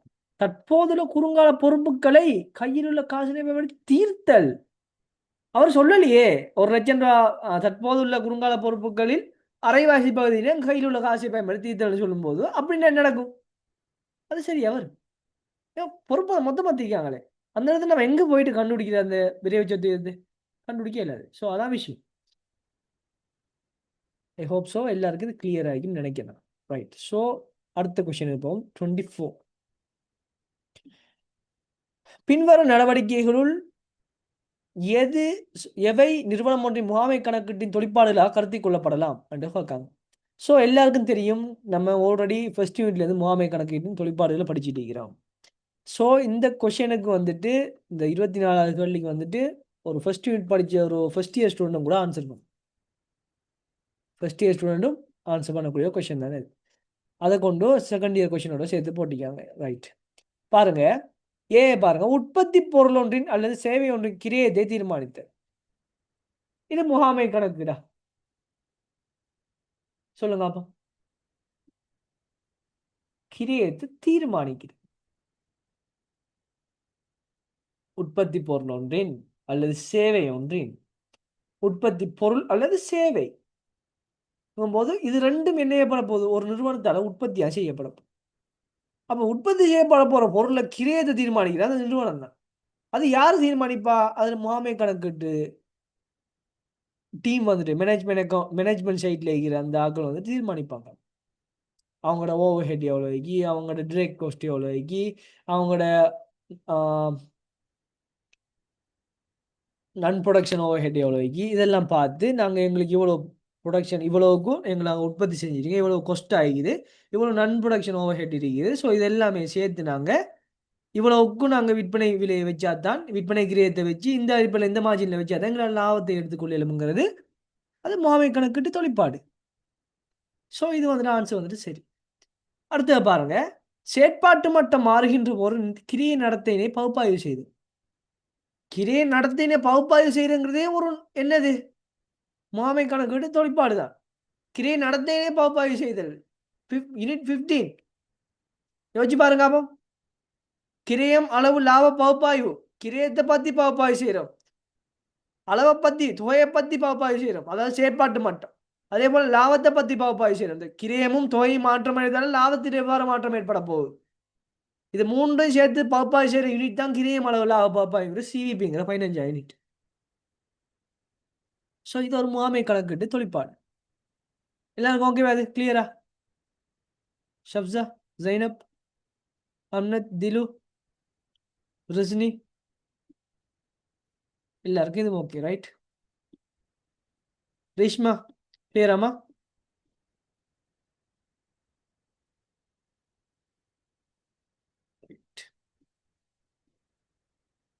ஸோ அடுத்தது பாருங்க, சிஏ பாருங்க. முதலீட்டாளர்களுக்கும் கடன் கொடுத்தோருக்கும் நிதி தகவல்களை வழங்குது. என்னது?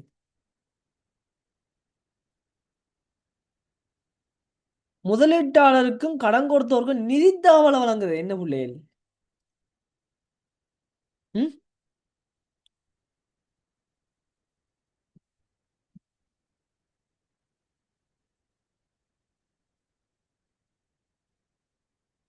கணக்கீடு, நிதி கணக்கீடு. Right, good. நிதி தகவல்களை வழங்குறது நிதி கணக்கீடு பிள்ளைகள். புரியுதா? நிதி கணக்கீடு. ஸோ இந்த ஆன்சர் வந்து வராது. அடுத்தது பாருங்க, உற்பத்தி பொருள் ஒன்று கிரயம் தொகை லாப பகுப்பாய்வினை பகுப்பாய்வு செய்து. இப்பதான் நான் சொன்னேன் உற்பத்தி பொருள் ஒன்றை பத்தி, அது கிரயம் எப்படி இருக்கின்ற பகுப்பாய்வு செஞ்சு, அதோட தொகையில் ஏற்படுற மாற்றங்களை பகுப்பாய்வு செஞ்சு, இது ரெண்டுத்தில் ஏற்பட்ட மாற்றத்தால லாபம் எவ்வாறு மாற்றம் அடைகிறது பகுப்பாய்வு செய்கிறது முகாமை கணக்கிட்டு தொழிற்பாடு. குறுங்கால தீர்மானம் எடுத்தல்ல ஒரு பகுதியானது. புரியுதா? கிரியை நடத்தையினே பகுப்பாய்வு செய்யணும்னு சொல்லலாம் சுருக்கமா. ஸோ இது வந்துட்டு முகாமை கணக்கிட்டு தொழிற்பாடு. டி வந்துட்டு இதுல யாருக்காச்சும் டவுட் செய்யுதா? ஐ ஹோப் ஸோ யாருக்கும் டவுட் செய்ய மாட்டான்னு நினைக்கிறேன். ஏன்னா எல்லாரும் வந்துட்டு செய்யக்கூடிய ஸ்டூடெண்ட்ஸ் தான். இப்படி ஈஸியாக போட்டால் செஞ்சு நோக்கி அடிச்சு நோக்கிட்டு போயிட்டு இருப்பீங்க நீங்கள். அதுலேயும் டிலு, ரிஸ்னி, ஜவுதாத், ஜைனப், மற்ற பேரை தெரியாது பெருசா. இவங்கெல்லாம் ரொம்ப ரொம்ப ஒரு டேஞ்சரஸான ஒரு ஸ்டூடெண்ட்னு சொல்லலாம். ஏன்னா அப்படித்தானே? அப்படிதான் இருக்கணும். புரியுதா? ஸோ எல்லாருக்கும் கிளியர் ஆகிக்கணும் நம்புறேன் நான்.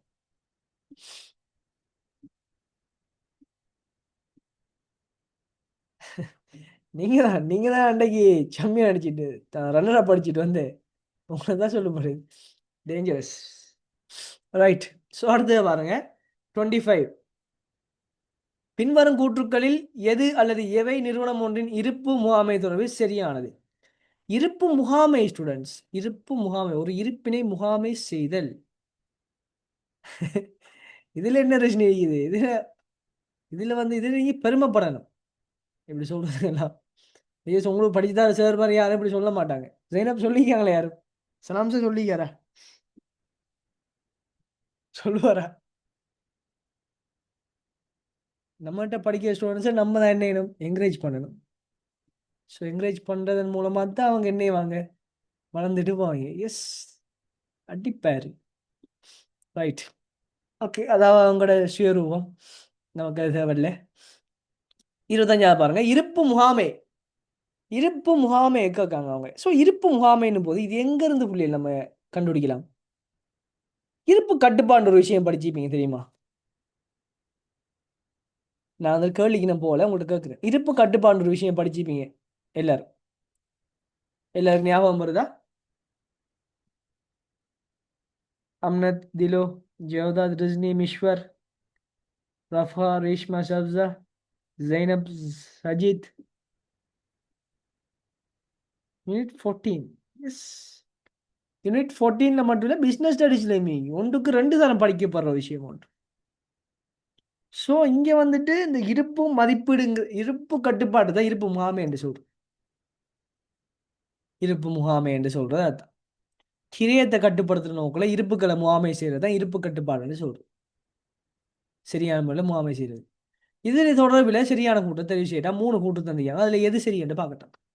பாருங்க, இருப்பு உருப்படி ஒன்றின் சிக்கன கட்டளை தொகையானது இஓக்யூ ஆனது, இஓக்யூ தான் சிக்கன கட்டளை தொகை என்று சொல்றது, அதன் வருடாந்த கட்டளை கிரயம் மற்றும் வருடாந்த இருப்பு வைத்திருந்த கிரயங்களின் கூட்டுத்தொகையானது மிகவும் குறைவாக இருக்கும் போதுள்ள மறுகட்டளை தொகையாகும்.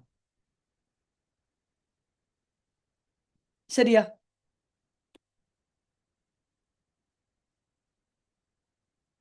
சொல்லுங்க ஜெய்னப், திலோ, ஜெய்னா.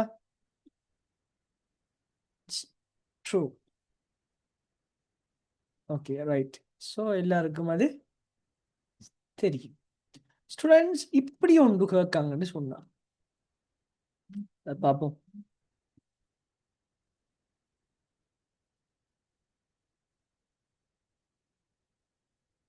இருப்பு உருப்படி ஒன்றின்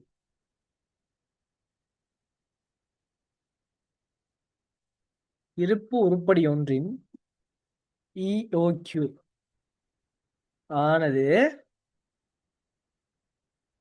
அதன்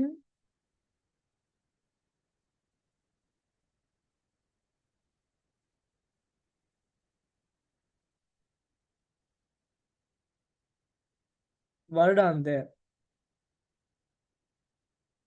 இருப்பு வைத்தல் கிரயமும் கட்டளை கிரயமும்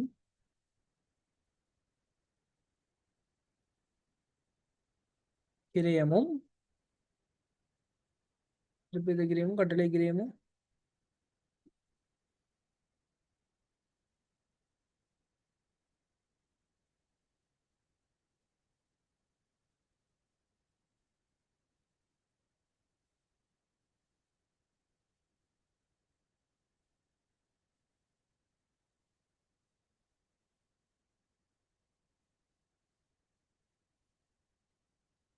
வெயிட் வருடாந்த இருப்பு வைத்த கிரயம்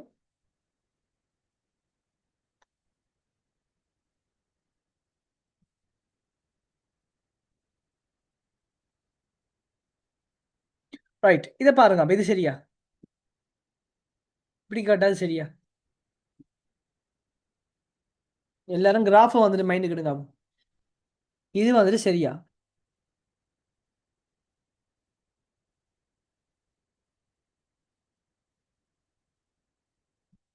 பிஸ்னி என்று சொல்றாரு.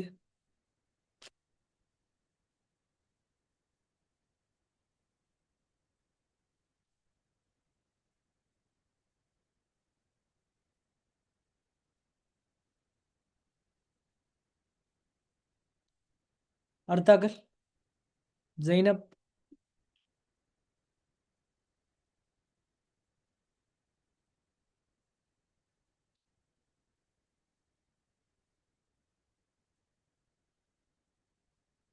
இப்ப நான் உங்கள்ட்ட கேட்கேன், இது வந்துட்டு பிழை. ஏன்னு சொல்றேன்னு சொன்னது நான் பிழை என்று சொல்றேன்னு சொன்னா,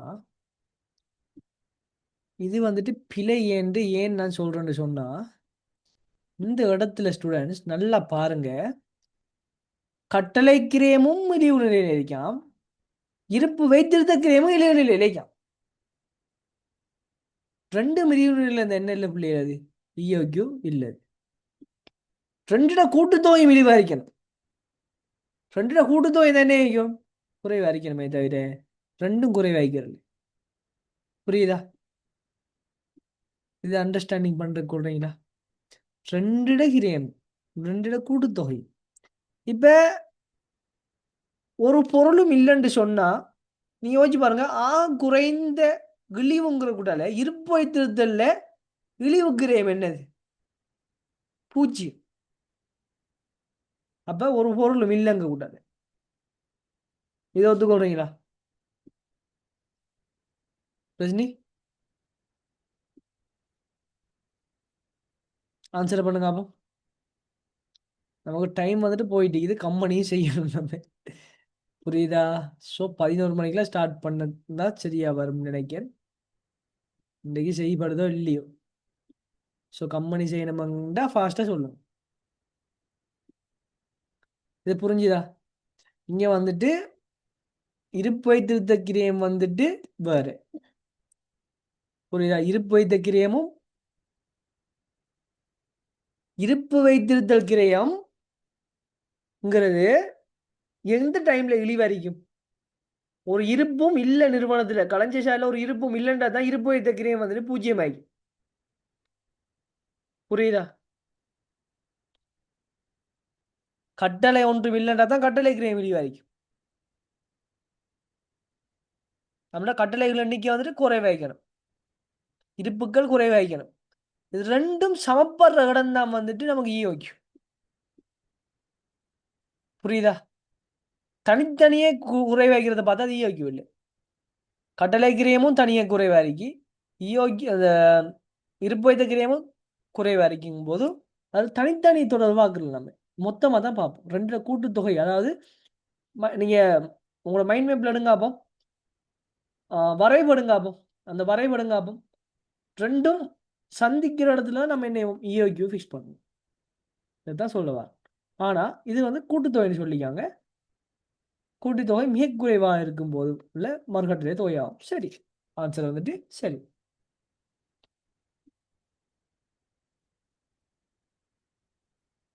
எஸ், பாருங்க, இருப்பு உருப்படி ஒன்றின் மறுகட்டளை மட்டமானது ஆகக்கூடிய பாவனை ஆகக்கூடிய விநியோக காலத்தில் பெருக்குவதன் மூலம் கணிக்கப்படுதான். இது எல்லாருக்கும் தெரிஞ்ச ஒரு விஷயம். மறுகட்டளை மட்டம் ஆகக்கூடிய பாவனை ஆகக்கூடிய விநியோக காலத்தை பிரித்து நம்ம எடுப்போம். புரியுதா? இது எல்லாருக்கும் தெரிஞ்ச ஒரு விஷயம். பிஸ்னஸ் ஸ்டடீஸ்லேயே படிச்சிருப்பீங்க பெரும்பாலான ஸ்டூடெண்ட்ஸ். ஸோ அடுத்த பாருங்க, இருப்பு உருப்படி ஒன்றினை அளவீடு செய்வதற்கு குறிப்பிட்டு அடையாளம் காணும் முறை பயன்படுத்தப்பட முடியாதிருக்கும் போது கிரியை சூத்திரத்தினை பயன்படுத்தப்படும். சரியான ஸ்டூடெண்ட்ஸ், இருப்பு மதிப்பீட்டின் போதோ இருப்பு உருப்படி ஒன்று அளவீடு செய்வதற்கு ரெண்டு முறை பயன்படுத்தப்படும். ஒன்று குறிப்பிட்ட அடையாளம் காணும் முறை, இன்னொன்று வந்துட்டு சூத்திர அடிப்படை.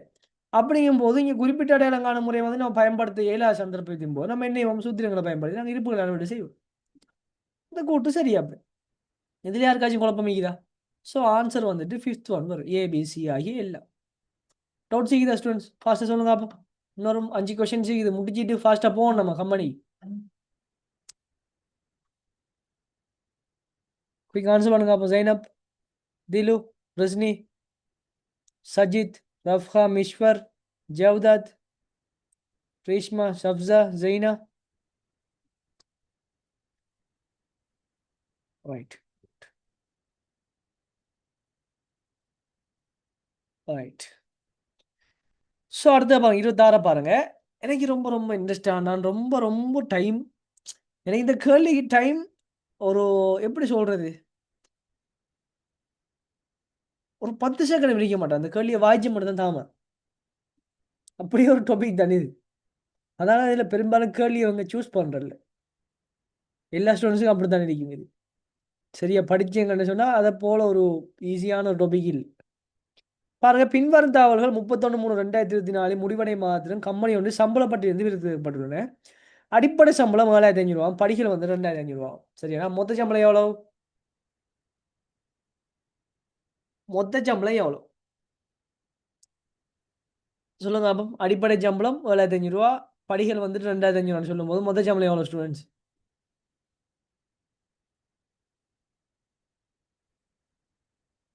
10,000. குட்.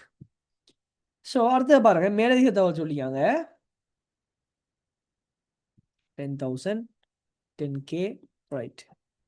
மேலதிக தகவல் பாருங்க, ஊழிய சேமலாப நிதி இபிஎஃப்கான தொழில் கொள்வோர் மற்றும் தொழிலாளர் பங்களிப்பு முறையே 15% மற்றும் 10%. இதை சொல்லிட்டு ஊழிய நம்பிக்கை நிதி இடிஎஃப்கான தொழில் கொள்வோரின் பங்களிப்பு வந்துட்டு 3%. இபிஎஃப் மற்றும் இடிஎஃப் பங்களிப்புகளானது ஊழியர்களின் மொத்த சம்பளத்தின் அடிப்படையில் கணிக்கப்படுதான். இதை மார்க் பண்ணிக்கொள்ளுங்க. ஊழியர் மொத்த சம்பளத்தின் அடிப்படையில் இபிஎஃப் இடிஎஃப் கணிக்கப்படுதான். குறித்த மாதம் ஒன்றுக்கான ஊழிய சேமலாப நிதி மற்றும் இபிஎஃப் மற்றும் ஊழிய நம்பிக்கை நிதி ஆனது அடுத்து வரும் மாதத்தில் அனுப்பப்படுமா? அப்ப இந்த மாதத்தில் அனுப்பப்படுமா? இல்லை. அப்ப அடுத்த மாதம் அனுப்பப்படும். அப்ப சென்மதியா வைக்கப்படும் இந்த வருஷத்துக்கு, இந்த மாதத்துக்கு. இப்ப இந்த கேள்வி இப்போ 31/3/2024 முடிவடை மாதத்துக்கு ஊழியர்களின் தொடர்பில் இனங்காணப்பட்ட மொத்த செலவுகள் மற்றும் 31/3/2024 உள்ளவாறனை கம்பெனி செலுத்த வேண்டிய ஊழிய சேமலாப நிதி இபிஎஃப் சென்மதி இபிஎஃப் கேட்காங்க. ஸோ பாருங்க, ஊழியர் தொடர்பான மொத்த செலவுகள் சொல்லும் போது பிள்ளைகள் அடிப்படை சம்பளத்தோட நிறுவனத்தில் இபிஎஃப் இடிஎஃப் பங்களிப்பு கூட்ட வரதான் ஊழியர் தொடர்பான மொத்த செலவு. இது எல்லாருக்கும் தெரியுமா? சொல்லுங்க அப்போ. இது எல்லாருக்கும் தெரியுமா? ஊழியர் தொடர்பான மொத்த செலவுங்கிறது இதுதான் இப்போ நான் சொன்னது. ரைட். ஸோ எல்லாரும் கிளியர். ஸோ சிம்பிள் ஸ்டூடெண்ட்ஸ், மொத்த சம்பளத்தின் அடிப்படையில் இபிஎஃப் இடிஎஃப் கணிக்கப்படுதா? ஊழியர் சொல்லுவாங்க மொத்த செலவு கட்டாங்கன்னு சொன்னா இங்கே வந்துட்டு 10,000 சம்பளம், 10,000 சம்பளம், 10,000 பிளஸ் என்னது, சாரி, 10,000 தர 1.18 அடிச்சா சரி. உங்களுக்கு கால்குலேட்டரில் பார்த்தீங்கன்னு சொன்னால் 10,000 ப்ளஸ் 18%, 10,000 ப்ளஸ் 18% இப்படி கொடுத்தீங்கன்னா என்ன வரும்? உங்களுக்கு இந்த தொகை வந்துட்டு இங்கே வரும் பாருங்க.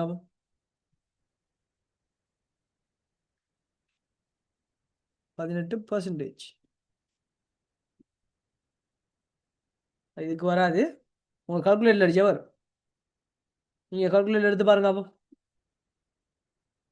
வருதா அந்த தொகை? வருதா ஸ்டூடெண்ட்ஸ்? எஸ், 10,000 தர 18%. எஸ், 10,000 தர 18%. 10,000 தர 18%.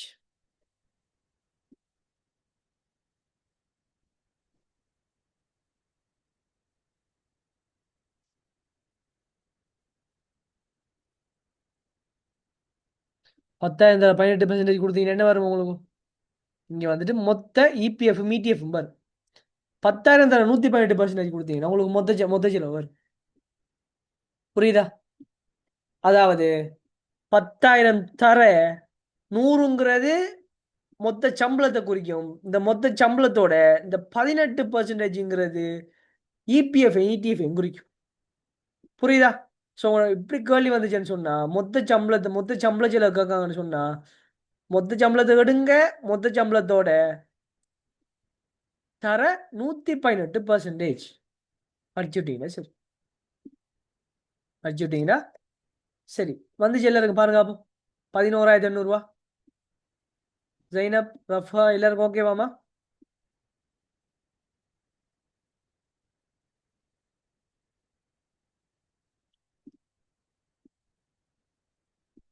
ரைட். ஸோ சிம்பிள், சின்ன விஷயம். அடுத்தது பாருங்க, சென்மதி இபிஎஃப் கேட்காங்க. நல்லா தெரியும் 118%. 118 பிரிச்சா 1% வரும். தர 15%, 1,500. 1,500. இது புரிஞ்சுதா? 11,800, 118%. அப்போ 118 பிரிச்சா 1% எவ்வளோ வரும்? இபிஎஃப் எத்தனை பர்சன்டேஜ் பாருங்க. அப்போ நிறுவனத்தில் 15%. So 15, okay sorry, it's 25, right? 25, 2,500. ஏன் இங்கே வந்து 2 இபிஎஃப் இருக்கு, 15ம் 10ம், ரெண்டையும் சேர்த்தா நம்ம காட்டணும் சென்மதி என்று சொல்லி. ஸோ 25% பிரெக்னின் 2,500. ஸோ ஆன்சர் வந்துட்டு 5th one வந்துச்சா? வந்துச்சா பிள்ளைகள்? நிறுவனத்தில் பங்களிப்பு பார்க்க போறதா தான் நம்ம என்ன வேணும்? 15 பேர் இருக்கணும். மொத்த சென்மதியை பார்க்க போறோம். ஸோ 25%. சிம்பிள். புரியுதா? ஸோ ஷார்ட்கட்னு சொல்லி தரலாம். ஆனால் இந்த பேப்பர் வந்து ஷார்ட்கட் சொல்லி தர கேள்வி இல்லை, கணக்கு கேள்வி இல்லை. அப்படிதான் இந்த பேப்பர் போட்டிருந்தாங்க, நோட்ஸாலேயே நிரப்பி வச்சிருந்தாங்க. ரைட், ஆன்சர் வந்து 5th one. ரைட். ஸோ பாருங்க, ஒரு டெக்னிக்கலான ஒரு கொஷின் உண்டு. ஸோ அந்த கொஷனை வந்துட்டு நீங்கள் செஞ்சு எனக்கு ஆன்சர் சொல்லுங்க. அப்போ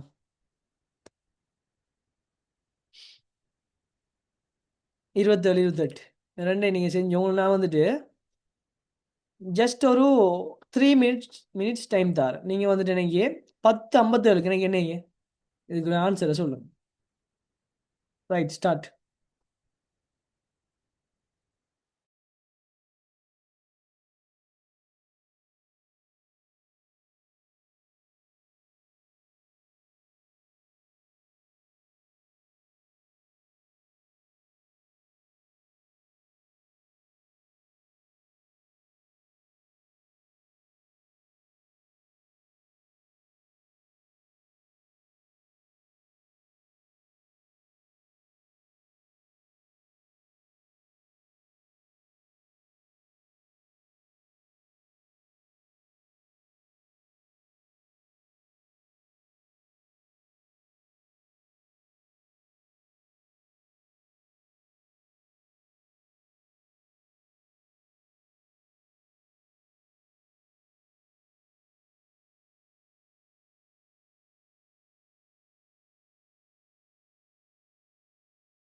ஸோ ஆன்சர் வந்துட்டு ஆனால் இந்த முறையும் 20+ நோட்ஸ் கொஷின் வருதான்.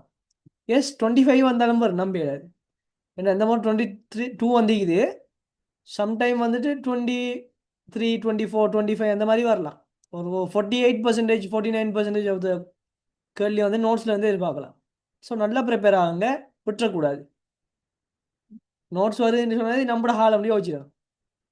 35 என்ற மாதிரி போகாது சௌதாத், பிகாஸ் வந்துட்டு அவ்வளோக்கு டீப்பாக போக மாட்டாங்க. ஒரு 50% 50-50க்கு வரும். 35க்கு போகாது, 50-50க்கு வர சான்ஸ் இருக்குது. 50யை தாண்டி ஒரு 52 அந்த மாதிரி வரலாம். ஆனால் 60யை தாண்ட வாய்ப்பு இல்லை. புரியுதா? 60% ஆஃப் த கொஷனை வந்து தாண்டதுக்கு சான்சஸ் குறையே. நீங்கள் அவ்வளோக்கெல்லாம் டீப்பாக போக தேவையில்ல. 35 கொஷின் வந்துட்டு அவங்க நோட்ஸில் போட்டுட்டு 15 கொஷின் வந்துட்டு அது சாத்தியப்படாத ஒரு விஷயம் அது. புரியுதா? ஒரு அக்கௌண்ட்ஸ் பேப்பருக்குன்னு ஒரு மதிப்பே இல்லாமல் போயிடும். ஏற்கனவே மதிப்பு இல்லதாகி போட்டாங்க, இப்படி செஞ்சாங்கன்னு இன்னும் இல்லாமல் போயிடும். ஸோ சலாம் சார் சொன்னீங்க 35+. இப்படித்தானே ஒரு எஸ்டிமேட்லேயே சொல்லுவாங்க. பட் அதுக்குன்னு 30 கேள்வி எடுக்கிறாங்கன்னு சொன்னால் அது சாத்தியப்படாத ஒரு விஷயம். ஆல்ரெடி வந்துட்டு 2021ஆம் ஆண்டு 2020ஆம் ஆண்டுனே 22 கொஷினே வந்திக்குது. So answer வந்திக்குது. 27க்கு 3 சொல்லிக்கிறாங்க. ஜெயினப்பு சொல்லிக்கிறாங்க 27க்கு 3 என்று சொல்லி. I hope so. நான் இன்னும் எதிர்பார்த்தேன் உங்கள்கிட்ட இன்னும் கொஞ்சம் ஏர்லியாக சொல்லியிருப்பீங்கன்னு. இட்ஸ் ஓகே, பிரச்சனை இல்லை. You did well. So third one right. அதே போல் டிலு சொல்லிக்கிறாங்க 28க்கு third one right. Good. Time management இருக்கு ஸ்டூடெண்ட்ஸ் உங்கள்கிட்ட. எங்கே தான் விடுறீங்கன்னு புரியல. டிலு பார்ட் 2 மட்டும் தான் பிரச்சனை. பார்ட் 2 சரிங்க, சாரி பார்ட் 1 சரிங்க, பார்ட் 2 தான் பிரச்சனைங்க. Different type. ஓகே பார்ப்போம். 27 28 ஆகிய வினாக்களுக்கு விடையளிப்பதற்கு பின்வரும் தகவல்களை பயன்படுத்தலாம். ஜெமினி பிஎல்சி ஆனது தனிப்பொருள் ஒன்றை உற்பத்தி செய்கிறது. கம்பெனி எதிர்பார்க்கப்பட்ட செயற்பாட்டு மட்டும் 20,000 அலகுகள். Right, good. ரஃப்ஹா. ஸோ 20,000 அலகுகள் ஆகும். பின்வரும் மதிப்பீடுகள் அடுத்த காலப்பகுதியாக தரப்பட்டுள்ளன. அளவொன்றுக்கான நேர் மூலப்பொருள் கிரயம் 2 கிலோவாம். கிலோ ஒன்றுக்கு 3 ரூபா படியா. அப்போ ஒரு அளவு உற்பத்தி செய்யறதுக்கு 2 கிலோகிராம் மூலப்பொருள் தேவைப்படுதான். 1 கிலோகிராமுக்கு 300 ரூபா. அப்போ நேர் பொருள் எவ்வளோ வரும் பிள்ளைகள்? நேர்பொருள் வந்துட்டு 600 ரூபா வரும். அதே போல அளவொன்றுக்கான நேர் ஊழியம் வந்துட்டு 2 மணித்தியாலங்களா. அப்போ ஒரு அளவு உற்பத்தி செய்தால் 2 நேர் ஊழியம் மணித்தியாலம் வேலை செய்யணுமா. ஒரு நேர் ஊழியம் மணித்தியாலத்துக்கு 200 ரூபா படி, 2 நேர் ஊழியம் மணித்தியாலத்துக்கு 400 ரூபா. அப்போ நேர்கிரியம் 1000 ரூபா. ஸோ இப்படி தான் எடுக்கிறேன் தரவே. உற்பத்தி மேந்தலை உறிஞ்சல் வீதம் வந்து நேர் ஊழிய மணித்தியாலம் ஒன்றுக்கு 300 ரூபாவாம். நேர் ஊழிய மணித்தியாலம் ஒன்றுக்கு மேந்தலை உறிஞ்சல் வீதம் 300 ரூபா. எங்க நமக்கு நேர் ஊழிய மணித்தியாலம் இல்லை யோசிச்சு கூட அங்கே சந்திக்கிறாரு. அளவொன்றுக்கான நேர் ஊழிய மணித்தியாலம் 2 மணித்தியாலங்கள் நமக்கு தெளிவாக தந்திக்கிறார். 2 நேர் ஊழிய மணித்தியாலங்கள் தான் ஒரு அளவுக்கு வேலை செய்தான், ஒரு அளவு உற்பத்தி செய்யறதுக்கு சொன்னா. அப்ப நேர் ஊழிய மணித்தியாலம் 2 மணித்தியாலம் வேலை செஞ்சா அதுக்கு நேர் ஊழியர் மீட்பாங்க, நேரில் ஊழியர் மீட்பாங்க. அந்த நேர் ஊழியர்கள் கொடுக்கறது என்னது? அந்த நேர் கூலி. நேரில் ஊழியர்கள் மற்ற மேந்தலைகளை ஒதுக்குறது தான் இந்த மேந்தலை உறிஞ்சல் வீதம். ஸோ அப்போ வந்துட்டு மேந்தலை உறிஞ்சல் வீதம் 300 ரூபா. ஸோ இங்கே வந்துட்டு அளவொன்றுக்காக ஒதுக்கப்பட்ட மேந்தலை வந்துட்டு 600 ரூபா வரும். 600 ரூபா வரும்.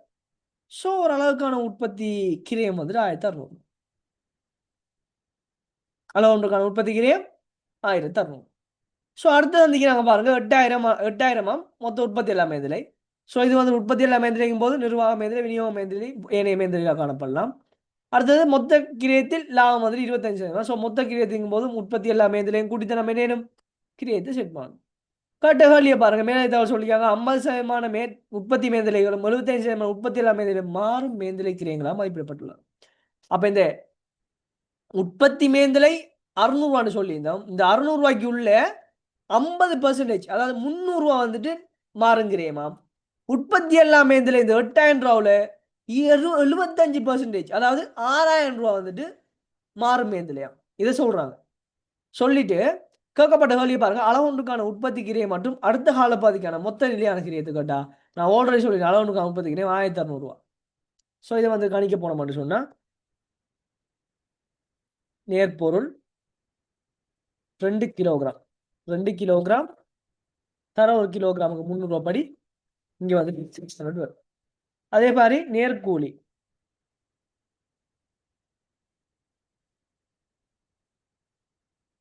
நேர்கூலி ரைட். நேர்கூலியும் போது அது 2 மணித்தியாலமா 2 நேரு ஊழிய மணித்தியாலம் தேவையா 1 மணித்தியாலத்துக்கு 200 படி 400 வரும்.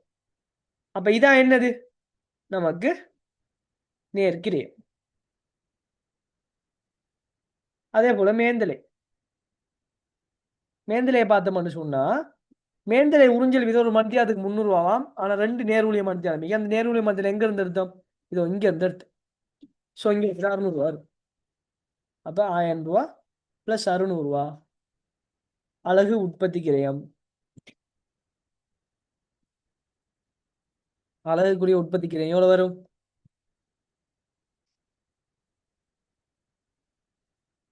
1600 ரூபா வரும். 1600 ரூபா வரும். அடுத்தது பாருங்க மொத்த நிலையான கிரியம். ஸோ மொத்த நிலையான கிரியம்ங்கிறது பிள்ளைகள் பாருங்க மொத்த நிலையான கிரியம் இது எப்படி பார்க்கலாம் பிள்ளைகள்? அப்ப நமக்கு தெரியும் 1600 போது இந்த 3 வடையும் வராது, 4வது வராது, 5வது வராது, முதலாவது வராது. சரியா? மொத்த நிலையான கிரியத்தை எப்படி எடுப்போம் சொல்லுங்க அப்போ?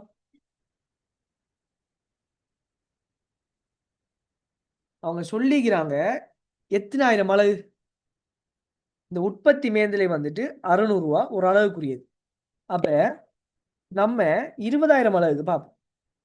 பாருங்க 600 தர 20,000. ஸோ எவ்வளோ வருது? 12,000 வருது. இதுல வந்துட்டு 50% என்னையா? 50% மாறுங்கிரியமா? 50% மாறுங்கிரியமாம். 50% நிலையான கிரியமா? 50% மாறுமெண்டா 50% நிலையானது தானே? அவங்க கேட்டது என்னது? மொத்த நிலையான கிரியம். ஸோ மொத்த நிலையான கிரியம் சமன் உற்பத்தி நிலையான கிரயம் பிளஸ் உற்பத்தி அல்லா நிலையான கிரயம். ஸோ இங்கே உற்பத்தி நிலையான கிரயம் தெரியும் நமக்கு 6000. உற்பத்தி அல்லா நிலையான கிரயம் நமக்கு தெரியாது. ஸோ அதை எடுக்க போகிறோம் நம்ம. ஸோ பார்ப்போம் எவ்வளோன்னு சொல்லி. நமக்கு தெரியும் தெளிவாக சொல்லிட்டார் அவரு. இந்த உற்பத்தி அல்லா மேந்திரையில 8000லையும் 75% என்னையா மாறும் மேந்திரையா. அப்ப வெறும் 8000 இருக்கு. 8000த்துல 75% வந்துட்டு 6000 வந்துட்டு மாறும் மேந்திரையா.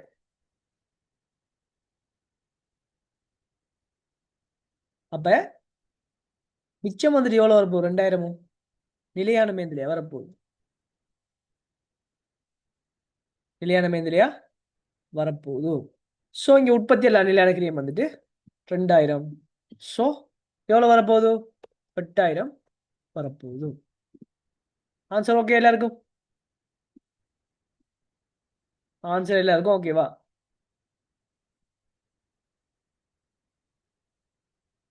ஸ்டூடெண்ட்ஸ் இது கிளியரா?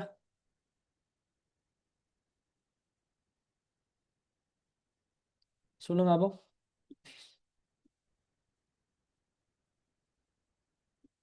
ரைட். ஸோ எல்லாருக்கும் ஓகே. ரைட். ஸோ அடுத்தது பாருங்க இவ்வுற்பத்தி பொருள் அளவுக்கான பங்களிப்பு நமக்கு தெரியும் பிள்ளைகள். பங்களிப்பு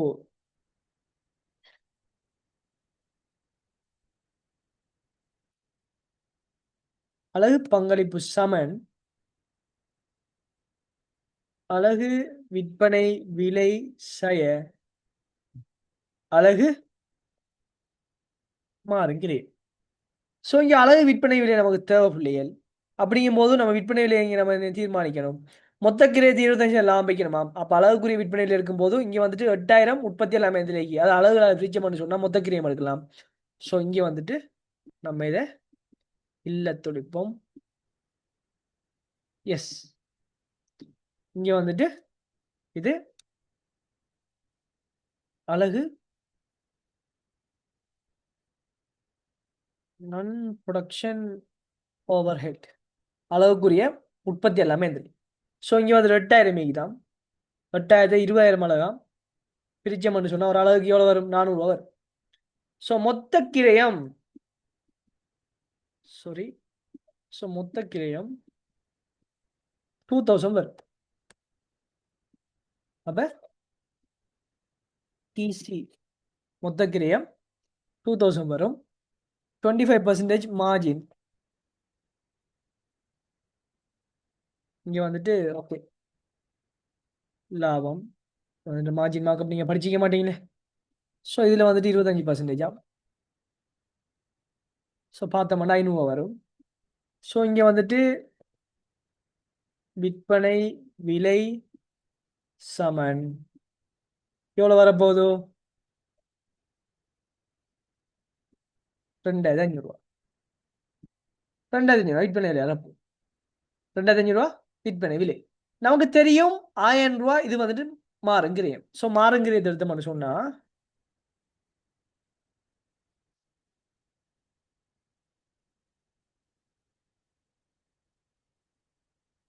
கிரயம் இந்த மாறுங்கிறியத்தை எடுத்தோம்னு சொன்னால் 1000 ரூபா வந்துட்டு சாரி நேர்கிரயம் இங்கே வந்துட்டு 1000 ரூபா வரும். அதே போல் நேர்கிரயம் 1000 ரூபா. அதே போல் மாறும் மேந்தலை மாறும் மேந்தலைகள் நல்ல தெளிவான புள்ளை என்ன செய்யும்? இந்த 12,000 தான். ஸோ வெயிட் சார் வந்துட்டு நான் இப்படி இருக்கு. ஸோ ரூபாயத்தில் எடுமே 12,000 + 8,000 இதை கூட்ட வாரது மொத்த கிரயம். இந்த மொத்த மேந்தலை இந்த மொத்த மேந்தலையில no no no no no no இது வந்துட்டு உற்பத்தி மேந்தலை இதில் வந்துட்டு 50%, இதில் வந்துட்டு 75% என்னையா இங்கே வந்துட்டு அதே பெருமையாக வருது. என்ன நடந்தது? ரைட் ஓகே விடுங்க தேவையில்ல. ஸோ இங்கே வந்துட்டு நமக்கு தெரியும் அளவுக்குரிய மேந்தலையில் வந்துட்டு இங்கே வந்துட்டு ஓகே உற்பத்தி மேந்தலையை பார்த்தோம்னு சொன்னால் இங்கே வந்துட்டு ஒரு அளவுக்கு 600 சொன்னால் 600 50% எவ்வளோ? 300 300 இதுவாக வரும். அதே போல 75% உற்பத்தி எல்லா மேந்தலையில் மாறும் மேந்தலை உற்பத்தி எல்லா மேந்தலையில். ஸோ உற்பத்தி எல்லா மேந்தலை நமக்கு தெரியும் 8,000 ரூபா. ஸோ 8,000ல் 75% பார்த்தீங்கன்னு சொன்னால் ஓகே அளவுக்கு பார்த்துருந்தோமே அளவுக்கு 500 என்ன 400 400 25% ரைட் 75% 300 300 நமக்கு இங்கே வரும். ஸோ இங்கே வந்து டோட்டலாக வரப்போகிறது 1,600. இதான் வந்துட்டு மாறுங்கிறையும். இது வந்துட்டு இவ்வளோ டீப்பான போக தேவையில்லை. பிகாஸ் வந்துட்டு இந்த கொஷின் வந்துட்டு நிறைய பேர் புல விட்டுருந்தாங்களாம். அதனால தான் நான் இவ்வளோ டீப்பாக விளங்கப்படுறேன். பிகாஸ் அதில் ஆன்சர் சொன்னாங்களே தவிர மற்ற எல்லாருக்கும் இது விளைஞ்சா வழங்கலான்னு கூட தெரியாது. ஸோ இவ்வளோ டீப்பாக போய் தான் ஆகணும். ஸோ இங்கே மாறுங்கிறையம் 1,600 கண்டுபிடிச்சேன். விற்பனை விலை வந்துட்டு அதையும் கண்டுபிடிச்சிட்டோம். ஸோ விற்பனை விலை வந்து 2,500 ரூபாய். அதே போல் மாறுங்கிறையம் 1,600. ஸோ இதெல்லாம் கழிக்க வாருது 2,500லேருந்து 1,600 கழிக்க வாருது 900 அளவுக்குரிய பங்களிப்பை. ஸோ ஆன்சர் நம்பர் வந்துட்டு 3ஆவது. அப்போ இதுக்கு 3 தான், இதுக்கு 3 தான். ஸோ நீங்கள் சொன்ன ஆன்சர் சரி. நீங்கள் சொன்ன ஆன்சர் சரி. புரியுதா? இது எல்லாருக்கும் புரிஞ்சுதா? மெல்ல மேலே தான் செஞ்சிருந்தேன் நான். நான் கண்டுபிடிச்சி எல்லாம் விளைஞ்சது. பிகாஸ் இந்த பங்களிப்பு இந்த விற்பனை விலையை காண்றதுல பிள்ளைகள் வந்து குழப்பம் விடு. ஸ்டூடெண்ட்ஸ் கிளியரா?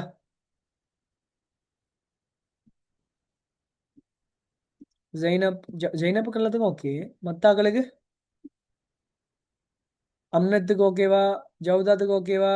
ரஜினிக்கு, மிஷ்வருக்கு, ரஃபாக்கு, ரேஷ்மாக்கு, ஜெய்னாக்கு, சஜீதுக்கு ஐ திங்க் ரைட்.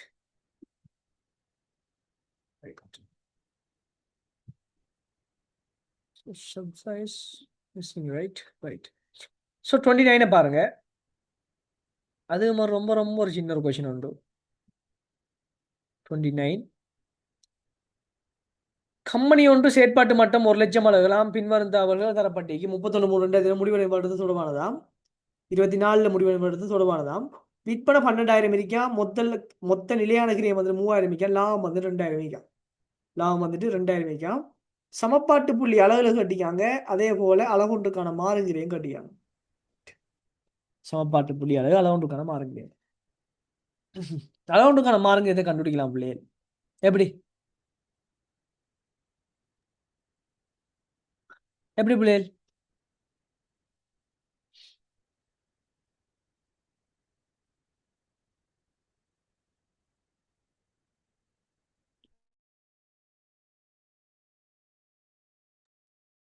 எப்படி கண்டுபிடிக்கலாம்?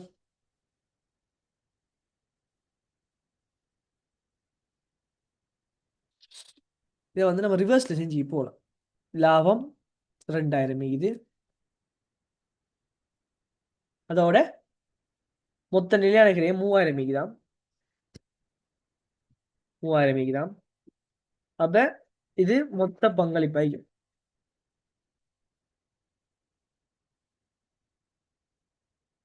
மொத்த பங்களிப்பா இருக்கும். அதே போல மொத்த பங்களிப்பு எவ்வளவு வரும்? 5,000 வந்திருக்கும். 5,000 வந்திருக்கும். ஸோ 5,000 சொன்னா டிவிசி மொத்த மாறுங்கிரியம் வந்துட்டு எவ்வளவு வந்திருக்கும்? 7,000 வந்திருக்கும். அதே போல விற்பனை 12,000 வந்திருக்கும். இதான பிள்ளைகள். ஸோ இது எல்லாமே மொத்த மதிப்பு. இது எல்லாமே அழகுக்கு பார்த்தோம்னு சொன்னா இங்க 1,00,000 அழகா. ஸோ இதை வந்துட்டு 100 பிரிங்க. எல்லாம் ரூபாய் தானே 100 பிரிங்க. அதே போல எல்லாத்தையும் பிரிச்சிங்கன்னு சொன்னா இப்படி வரும். ஸோ இங்க கேட்கப்பட்ட மூலாகலியை பாருங்க. அப்போ அளவுண்டு காலமா ஆரம்பிக்கிறீங்க 7 வரும். இன்னைக்கு வடை வந்துட்டு இந்த 2 வரப்போகுது. அப்போ அந்த 3ஐயும் அப்போ கண்ணை மூடிட்டு வெட்டி விடுங்க. அப்போ ஒன்று சமப்பாட்டு புள்ளி 40,000 வைக்க போகுது, 60,000 போகுது.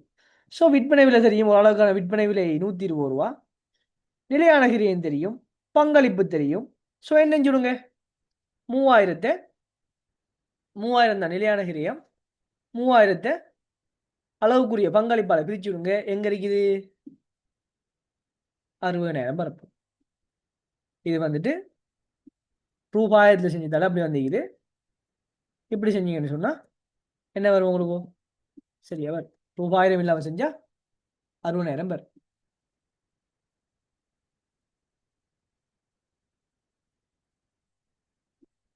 இது புரிஞ்சுது எல்லாருக்கும்? இவ்வளவுக்கும் போக தேவையில்லை இதுக்கு. இதை சும்மா ஈஸியாகவே செஞ்சு போகலாம். எல்லாம் ஓகேவா ஸ்டூடெண்ட்ஸ்?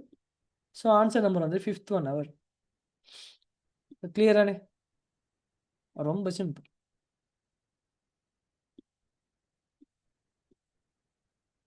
ஓகே. ஸோ 30 பாருங்க.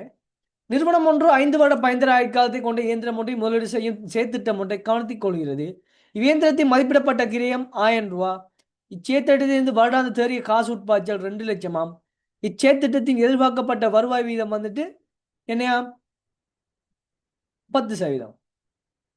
இச்சேத்திட்டத்தின் தேறிய நிகழ்கால பெறுமதி எதுக்கணியமாக உள்ளது. இச்சேத்திட்டம் தொடர்பில் பின்வரும் கூற்றுக்கள் எது அல்லது எவை சரியானது சரியானது?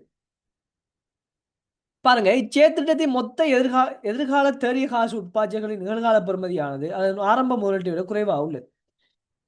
நமக்கு தெரியும் ஸ்டூடெண்ட்ஸ், நமக்கு தெளிவாக சொல்லிக்கிறாங்க. இங்கே என்பிவி வந்து எதிர்க்கணிய மையம். என்பிவி எதிர்க்கணியம் என்ன அர்த்தம்? தேறிய காசு பாய்ச்சலின் மொத்த தேறிய காசு பாய்ச்சலின் நிகழ்கால பெறுமதி அதன் ஆரம்ப முதலீட்டை விட குறைவாய்க்கும். அதாவது எல்லாம் தேறிய காசு பாய்ச்சல் எப்படி பார்ப்பீங்க? இப்படி தானே பார்ப்பீங்க.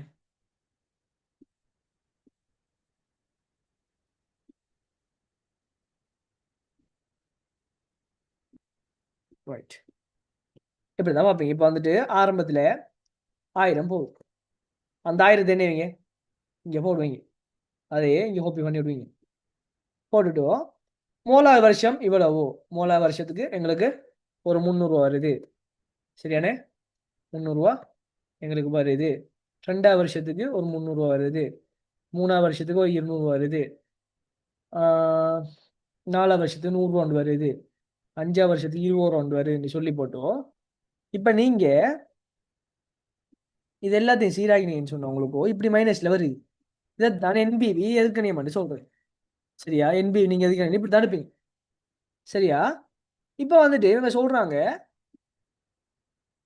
இன்னைக்கிற இந்த 5 வருஷத்துக்கு இந்த இந்த மொத்த தேறிய காசு பாய்ச்சல நிகழ்கால பெருமை தான் பாத்தீங்கன்னு சொன்னா, நான் கூட்டி காட்டுறேன் பாருங்க. மொத்த தேறிய காசு பாய்ச்சல் நிகழ்கால பெருமை 920. இப்ப தேறிய நிகழ்கால பெருமதிங்கிறது வந்துட்டு நம்ம சமன்பாட்டு முறையில கணிக்க போனோம்னு சொன்னா,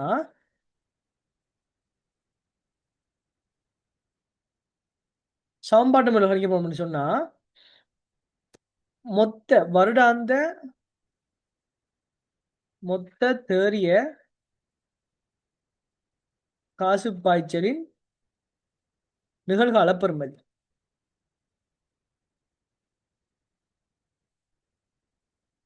பெறுமதியிலிருந்து ஆரம்ப முதலீட்டு பெறுமதி இல்லாட்டி ஆரம்ப முதலீட்டு பெறுமதிங்கிறதோட ஆரம்ப காசு வெளிப்பாய்ச்சல், ஆரம்ப தேறிய காசு பாய்ச்சல்.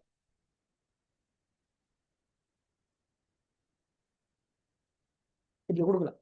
ஸோ இங்க நமக்கு தெரியும் ஆரம்ப தேறிய காசு பாய்ச்சல் 1000. தேறிய காசு பாய்ச்சல் இங்க வந்துட்டு 1000. சரியா? தேறிய காசு பாய்ச்சல் 1000. எக்ஸாம்பிள் கிடைக்க நீங்க அதை எடுத்துருவோம். சரி, இங்க வந்துட்டு 5 வருஷத்துக்கு முடிய நிகழ்கால பெறுமதி வந்துட்டு இங்க வந்துட்டு 920. ஸோ தேறிய நிகழ்கால பெறுமதி எப்படி இருப்பது பிள்ளைகள்? 920லேருந்து 1000 கழிச்சோம்னு சொன்னா நமக்கு -80 தானே வரும். இதைத்தான் சொல்றது இங்க வந்துட்டு எதிர்கணியம் உண்டு. ஸோ இந்த கூட்டம் பாருங்க. அப்போ இச்சேத்திட்டத்தின் மொத்த எதிர்கால தேறிய காசு உட்பாய்ச்சல்களின் நிகழ்கால பெறுமதி, அதாவது இந்த 920ங்கிற பெறுமதி அதன் ஆரம்ப முதலீட்டை விட குறைவாக உள்ளது. ஆரம்ப முதலீடு எவ்வளவு? இந்த 1000 ரூபா. இதோட குறைவா உள்ளதால தான் அவர் சொல்லிக்கிறாரு என்பிவி எதிர்கணியமாக உள்ளது. அப்ப இந்த கூட்டு வந்துட்டு ஏற்றுக்கொள்ளலாம். சரியான கூற்று. இதெல்லாம் குறைஞ்சா குயிக் ஆன்சர் பண்ணுங்க ஸ்டூடெண்ட்ஸ். ஸோ ஜைனப் எல்லாருக்கும் ஓகேவா? இது ஓகே. திலு ரைட். ஸோ எல்லாருக்கும் ஓகே. அடுத்த பாருங்க, சேத்திட்டத்தின் வருடாந்த தேறிய காசு பாய்ச்சல், காசு உட்பாய்ச்சல், அதாவது தேறிய காசு உட்பாய்ச்சலானது ரைட். ஓகே. தேறிய காசு உட்பாய்ச்சலானது 2,50,000க்கு அதிகரிக்குமாயின், 2,50,000க்கு, அதாவது 2 லட்சம் இருக்கிறது, 2,50,000 அதிகரிக்குமாயின் நான் திரும்ப பெருங்காலம் 4 வருடம் ஆகிக்குமா? திரும்ப பெருங்காலம், திரும்ப பெரும் காலம் சமன் ஆரம்ப திரும்ப பெருங்காலம் ஆரம்ப முதலீடு, அதன் கீழ் நம்ம இணைவோம் தேறிய காசு பாய்ச்சல். இப்படிதான் போடுவோம். ஆரம்ப முதலீடு 1000, தேறிய காசு பாய்ச்சல் 200. அப்ப எத்தனை ஆண்டு வரும்? 1000 200 பிரிச்சோம்னு சொன்னா 5 ஆண்டு வரும், 5 ஆண்டுகள் வரும். அதுவே அதே 1000 இருக்குது, ஆனா 250 மாற்றம் அடைஞ்சுன்னு சொன்னா இந்த 1000 250 பிரிச்சோம்னு சொன்னா 4 வருஷம் வருமா? அது சொல்றாரு அவர், 4 வருடங்களா வருமா? அப்ப அது சரிதானே? சரி. மூணாவது பாருங்க, சேத்திடது எதிர்பார்க்கப்பட்ட வருவாய் விகிதமானது 10% விட உயர்வாக இருக்கும் போது அதன் என்பிவி நேர்கணியமா இருக்கும். இது என்ன பிள்ளை? எனக்கு கொஞ்சம் கிளியரா இருந்தாலும். எதிர்பார்க்கப்பட்ட வருவாய் விகிதம்ங்கிறது கணக்கீட்டு திரும்பல் விகிதம். கணக்கீட்டு திரும்பல் விகிதம் ஒரு வருஷத்துக்கு 10% உயர்வாக இருக்கும் போது அதன் என்பிவி நேர்கணியம் வரைக்கும். சொல்லுங்க அப்போ.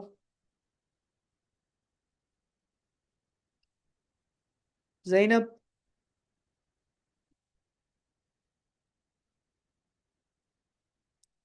Amnat, Dilu,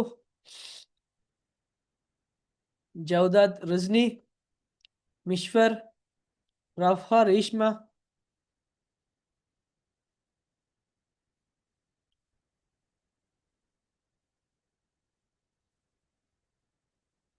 சொல்லுங்க அப்போ ஸ்டூடெண்ட்ஸ். ஜைனப் ஓகே, இந்த கூற்று ஓகே ஸ்டூடெண்ட்ஸ், ஏற்றுக்கொள்ளலாம். 10ஐ விட உயர்வாக இருக்கும் போதுங்கிறது வந்து நம்ம ஏற்றுக்கொள்ள முடியாது. அது நம்மளால ஷூரா சொல்ல முடியாது. ஏன்னு சொன்னா சம்டைம் 11 இருந்தா, சம்டைம் 11 இருந்தா மைனஸ் ஆയിരിക്കും. 1% மாறதால என்ன மாட்டுச்சு? நேர்கணியமா மாற மாட்டுச்சு. புரியுதா? நேர்கணியமா மாற மாட்டுச்சு. அதுவே இப்போ அவர் சொல்றாரு, ஓகே, சேத்திட்டத்தின் கணக்கீட்டு திரும்பல் வீதமானது 20 வீதமாக இருக்கு என்று சொல்லும் போது நம்மளா என்ன செய்யலும்? அதை வந்துட்டு வாய்ப்பு பார்க்கலும். 20 வீதமாக இருக்குமாயின் அதன் என்பிவி நேர்கணியமாக இருக்குமா நம்மளா என்ன செய்யலும்? வாய்ப்பு பார்க்கலும். பிகாஸ் இங்கே வந்துட்டு தேரி ஆசுப்பாச்சு 200 தரம், தேரி ஆசுப்பாச்சல் இங்கே 200 தரம். ஸோ அதை நம்ம என்னையும் தேரி ஆசுப்பாச்சல் கணக்கீட்டு திரும்ப அதிகரிக்கணும். என்ன அர்த்தம் சொல்லுங்க அப்போ? கணக்கீட்டு திரும்ப அதிகரிக்குன்னு சொன்னா எஸ், கண்டிப்பா கொஞ்சம் வெயிட் பண்ணுங்க. கணக்கீட்டு திரும்ப வீதம் அதிகரிக்கணும் என்ன அர்த்தம்? தேரி ஆசுப்பாச்சு அதிகரிக்கணும் அர்த்தம். இதை ஒத்துக்கொள்றீங்களா? தேரி ஆசுப்பாச்சு அதிகரிக்குது, இதான விளக்கம். ஸோ எக்ஸாம்பிளுக்கு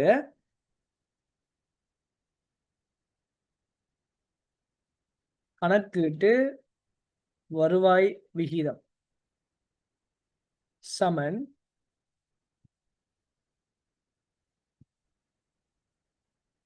சராசரி லாபம் அதிங்கு சராசரி முதலீடு தரணும். இதான் நம்ம இது. இங்க சராசரி லாபம் எப்படி எடுப்போம்? தேரி ஆசுப்பாச்சல்ல இருந்து பெருமானத்தை கழிப்போம். இங்க நமக்கு தெரியும் 5 வருஷமா ஆயுட்காலம், 5 வருஷமா ஆயுட்காலம். ஸோ இங்கே வந்து கணக்கீட்டு திரும்பல் வீதம் 10%. அது எப்படி வந்துச்சுன்னா அது அவர் சொல்றார் 10% அறிக்காமட்டு சொல்றாரு அவர். புரியுதா? 10 என்ன வந்துட்டு டிஃப்ரெண்டாக வந்திருக்கலாம், அது அவர் ஏதாச்சும் செஞ்சிருக்கலாம், நமக்கு என்ன இயலாது, அதை வந்துட்டு ஷுவராக எடுக்க இயலாது. இப்போ நம்ம ஒரு எக்ஸாம்பிளுக்கு இங்கே வந்து 200 மைனஸ் 100 போடுறோம், 200 மைனஸ் 100 போடுறோம். போட்டா இது இங்கே வந்துட்டு என்ன வரும்? 100 வரும் நமக்கு. இங்கே வந்துட்டு பெறுமதி 100 வரும். அதுவே சராசரி முதலீடுங்கிறது இதில் கிரயத்தோட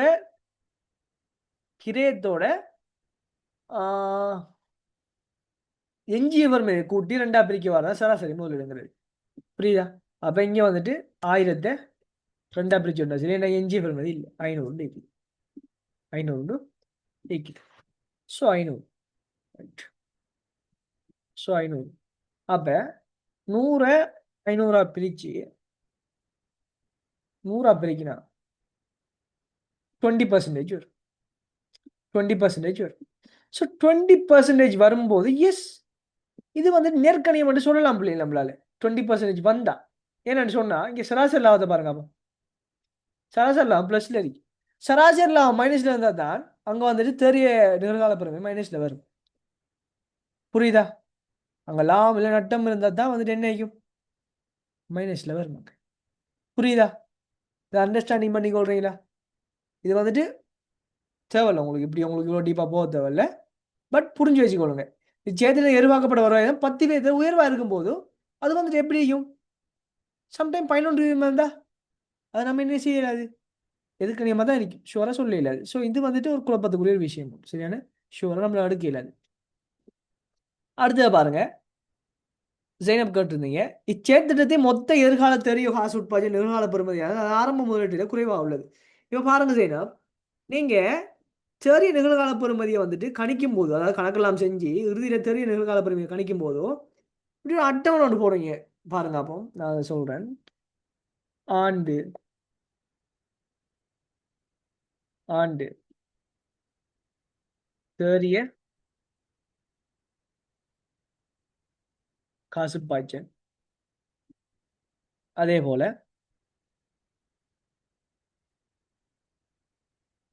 கழிவீட்டு காரணி. இதுல வந்துட்டு நிகழ்கால பெறுமதி.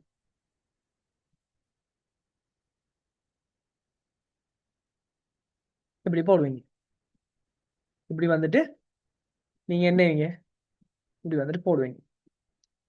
ஸோ இப்படி வந்து நீங்க போடுவீங்க. போடும்போது இங்க சொல்றேன்டா 0 ஆண்டுன்னு ஒன்று இருக்கு. இந்த 0 ஆண்டுல இங்க வந்துட்டு காசு வெளிப்பாய்ச்சல் 1000 ரூபா என்ன சொன்னீங்க. தேறி காசு பாய்ச்சல்ங்கிறது என்னது? இங்க வந்துட்டு ஆரம்ப தேறிய வெளிப்பாய்ச்சல் தான் தேறி காசு பாய்ச்சல். இதுவும் 0 இங்கும்போதோ இந்த 0த்தை இதால பெருக்க வாரது. சாரி, இங்க பொண்டா இருக்குமே, அதான் 0 ஓட்டிங்க. ரைட், சரி. இங்க ஒண்டா இருக்கும், அதாவது 1 ரூபா வரைக்கும்.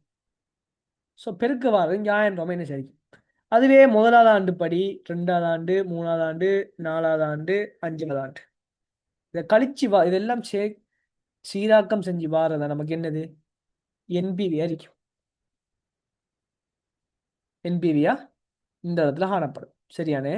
என்பிவியா இந்த இடத்துல காணப்படும். இப்போ நான் இதை இந்த எக்ஸாம்பிள் எடுக்கேன். இந்த எக்ஸாம்பிள் நான் எடுக்கேன். 300, 300, 200, 100, 20. ரைட். 300, 300, 200, 100, 20. ஸோ இதை பாருங்க. இப்போ 80 மைனஸில் வருது. அப்போ அவர் சொன்ன மாதிரி இங்கே தேறிய நிகழ்கால பெருமை மைனஸில் இருக்குது. இப்போ இங்கே வந்துட்டு சைனப் அவர் சொல்கிறாரு தானே, மொத்த எதிர்கால தேறிய காசு உட்பாய்ச்சல்களின் நிகழ்கால பெருமைங்கிறது இதை சொல்றதுமா இன்னைக்கு தானே. அதை நான் ஹைலைட் பண்ணி காட்டுறேன், வெயிட் பண்ணுங்க. 920 தானே. இதைத்தானே அவர் சொல்றார் அந்த இடத்துல. அதாவது இன்னும் ஒரேஞ்ச் கலர்ல மார்க் பண்ணிக்கிறது இதைத்தான் சொல்றது. இந்த எம்பட்டையும் தான் சொல்றது.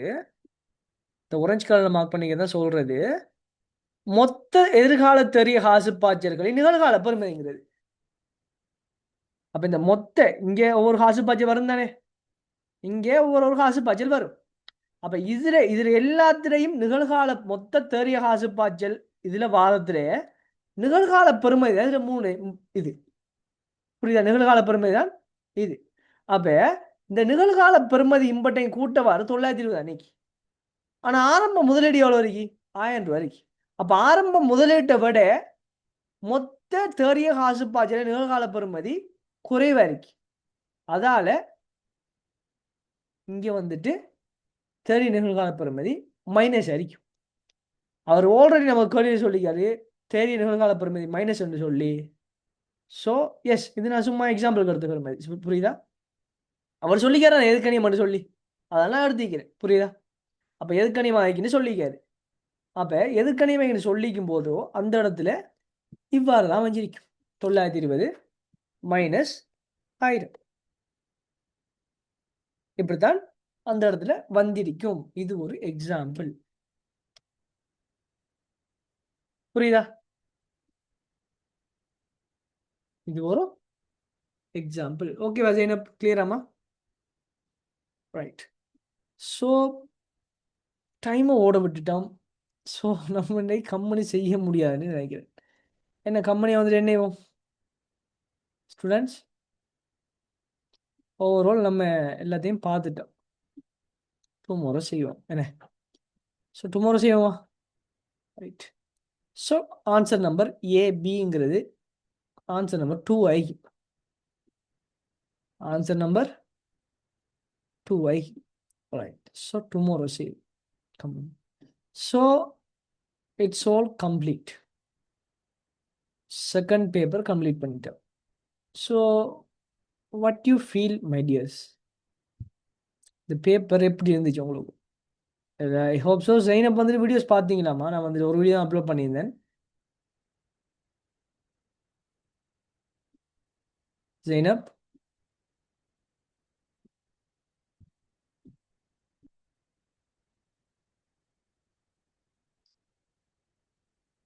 Tight schedule. விளங்கிச்சு எனக்கு கிளாஸுக்கு ஜாயின் பண்ணாமல் இருக்கும் போதே ரொம்ப பிஸி ஆகிக்கிண்டு. ஓகே, அது பிரச்சனை. நான் அப்லோட் பண்ணுவேன் இந்த வீடியோவையும் நாளைய வீடியோ, நேற்றைய வீடியோ இந்த வீடியோவையும் நீங்கள் பார்த்துக்கொள்ளுங்க. ஸோ ஓகே, இதில் வந்துட்டு கண்டினியூஸாக ஜாயின் பண்ணவங்க Dilu, Rizni, Nishwar, Rafha, Reshma, Sabsa, Zaina. So Zaina I think first class join பண்ணலன்னு நினைக்கிறேன். ஆனால் ரெக்கார்டிங் பார்த்தீங்க தானேவா? எக்ஸ்பிளைன் பண்ணீங்களா? ஓகே, சொல்லு. ஃபிஃப்த்து சிக்ஸ்த்து, ஐயோ எனக்கு அது மறந்துட்டுடிலோ. But I will try. எனக்கு அந்த மறந்துட்டு, but I will try. So செய்வோம் இன்ஷா அல்லாஹ்.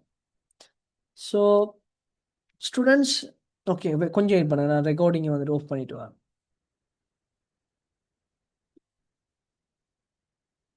ஸோ இங்கே வந்துட்டு கிளாஸில் இங்கே எல்லாத்துக்கும் விட வந்து நம்ம எடுத்துட்டோம். இதுக்கு வந்து செகண்ட் ஒன் வந்து பார்த்துருந்தோம். ஸோ இங்கே எல்லாரும் நீங்கள் செஞ்சு பார்த்தீங்கன்னா அந்த கேள்வியெல்லாம் நான் செய்யும் போதும் அதே ஆன்சர் வருதான்றதை பார்த்தீங்களா ஸ்டூடெண்ட்ஸ்? ஸோ உங்களுக்கு எல்லாருக்கும் அது கிளியராக இருந்துச்சு, எப்படி வந்துச்சு எங்கே வந்துச்சுன்றது கிளியராக இருந்துச்சா?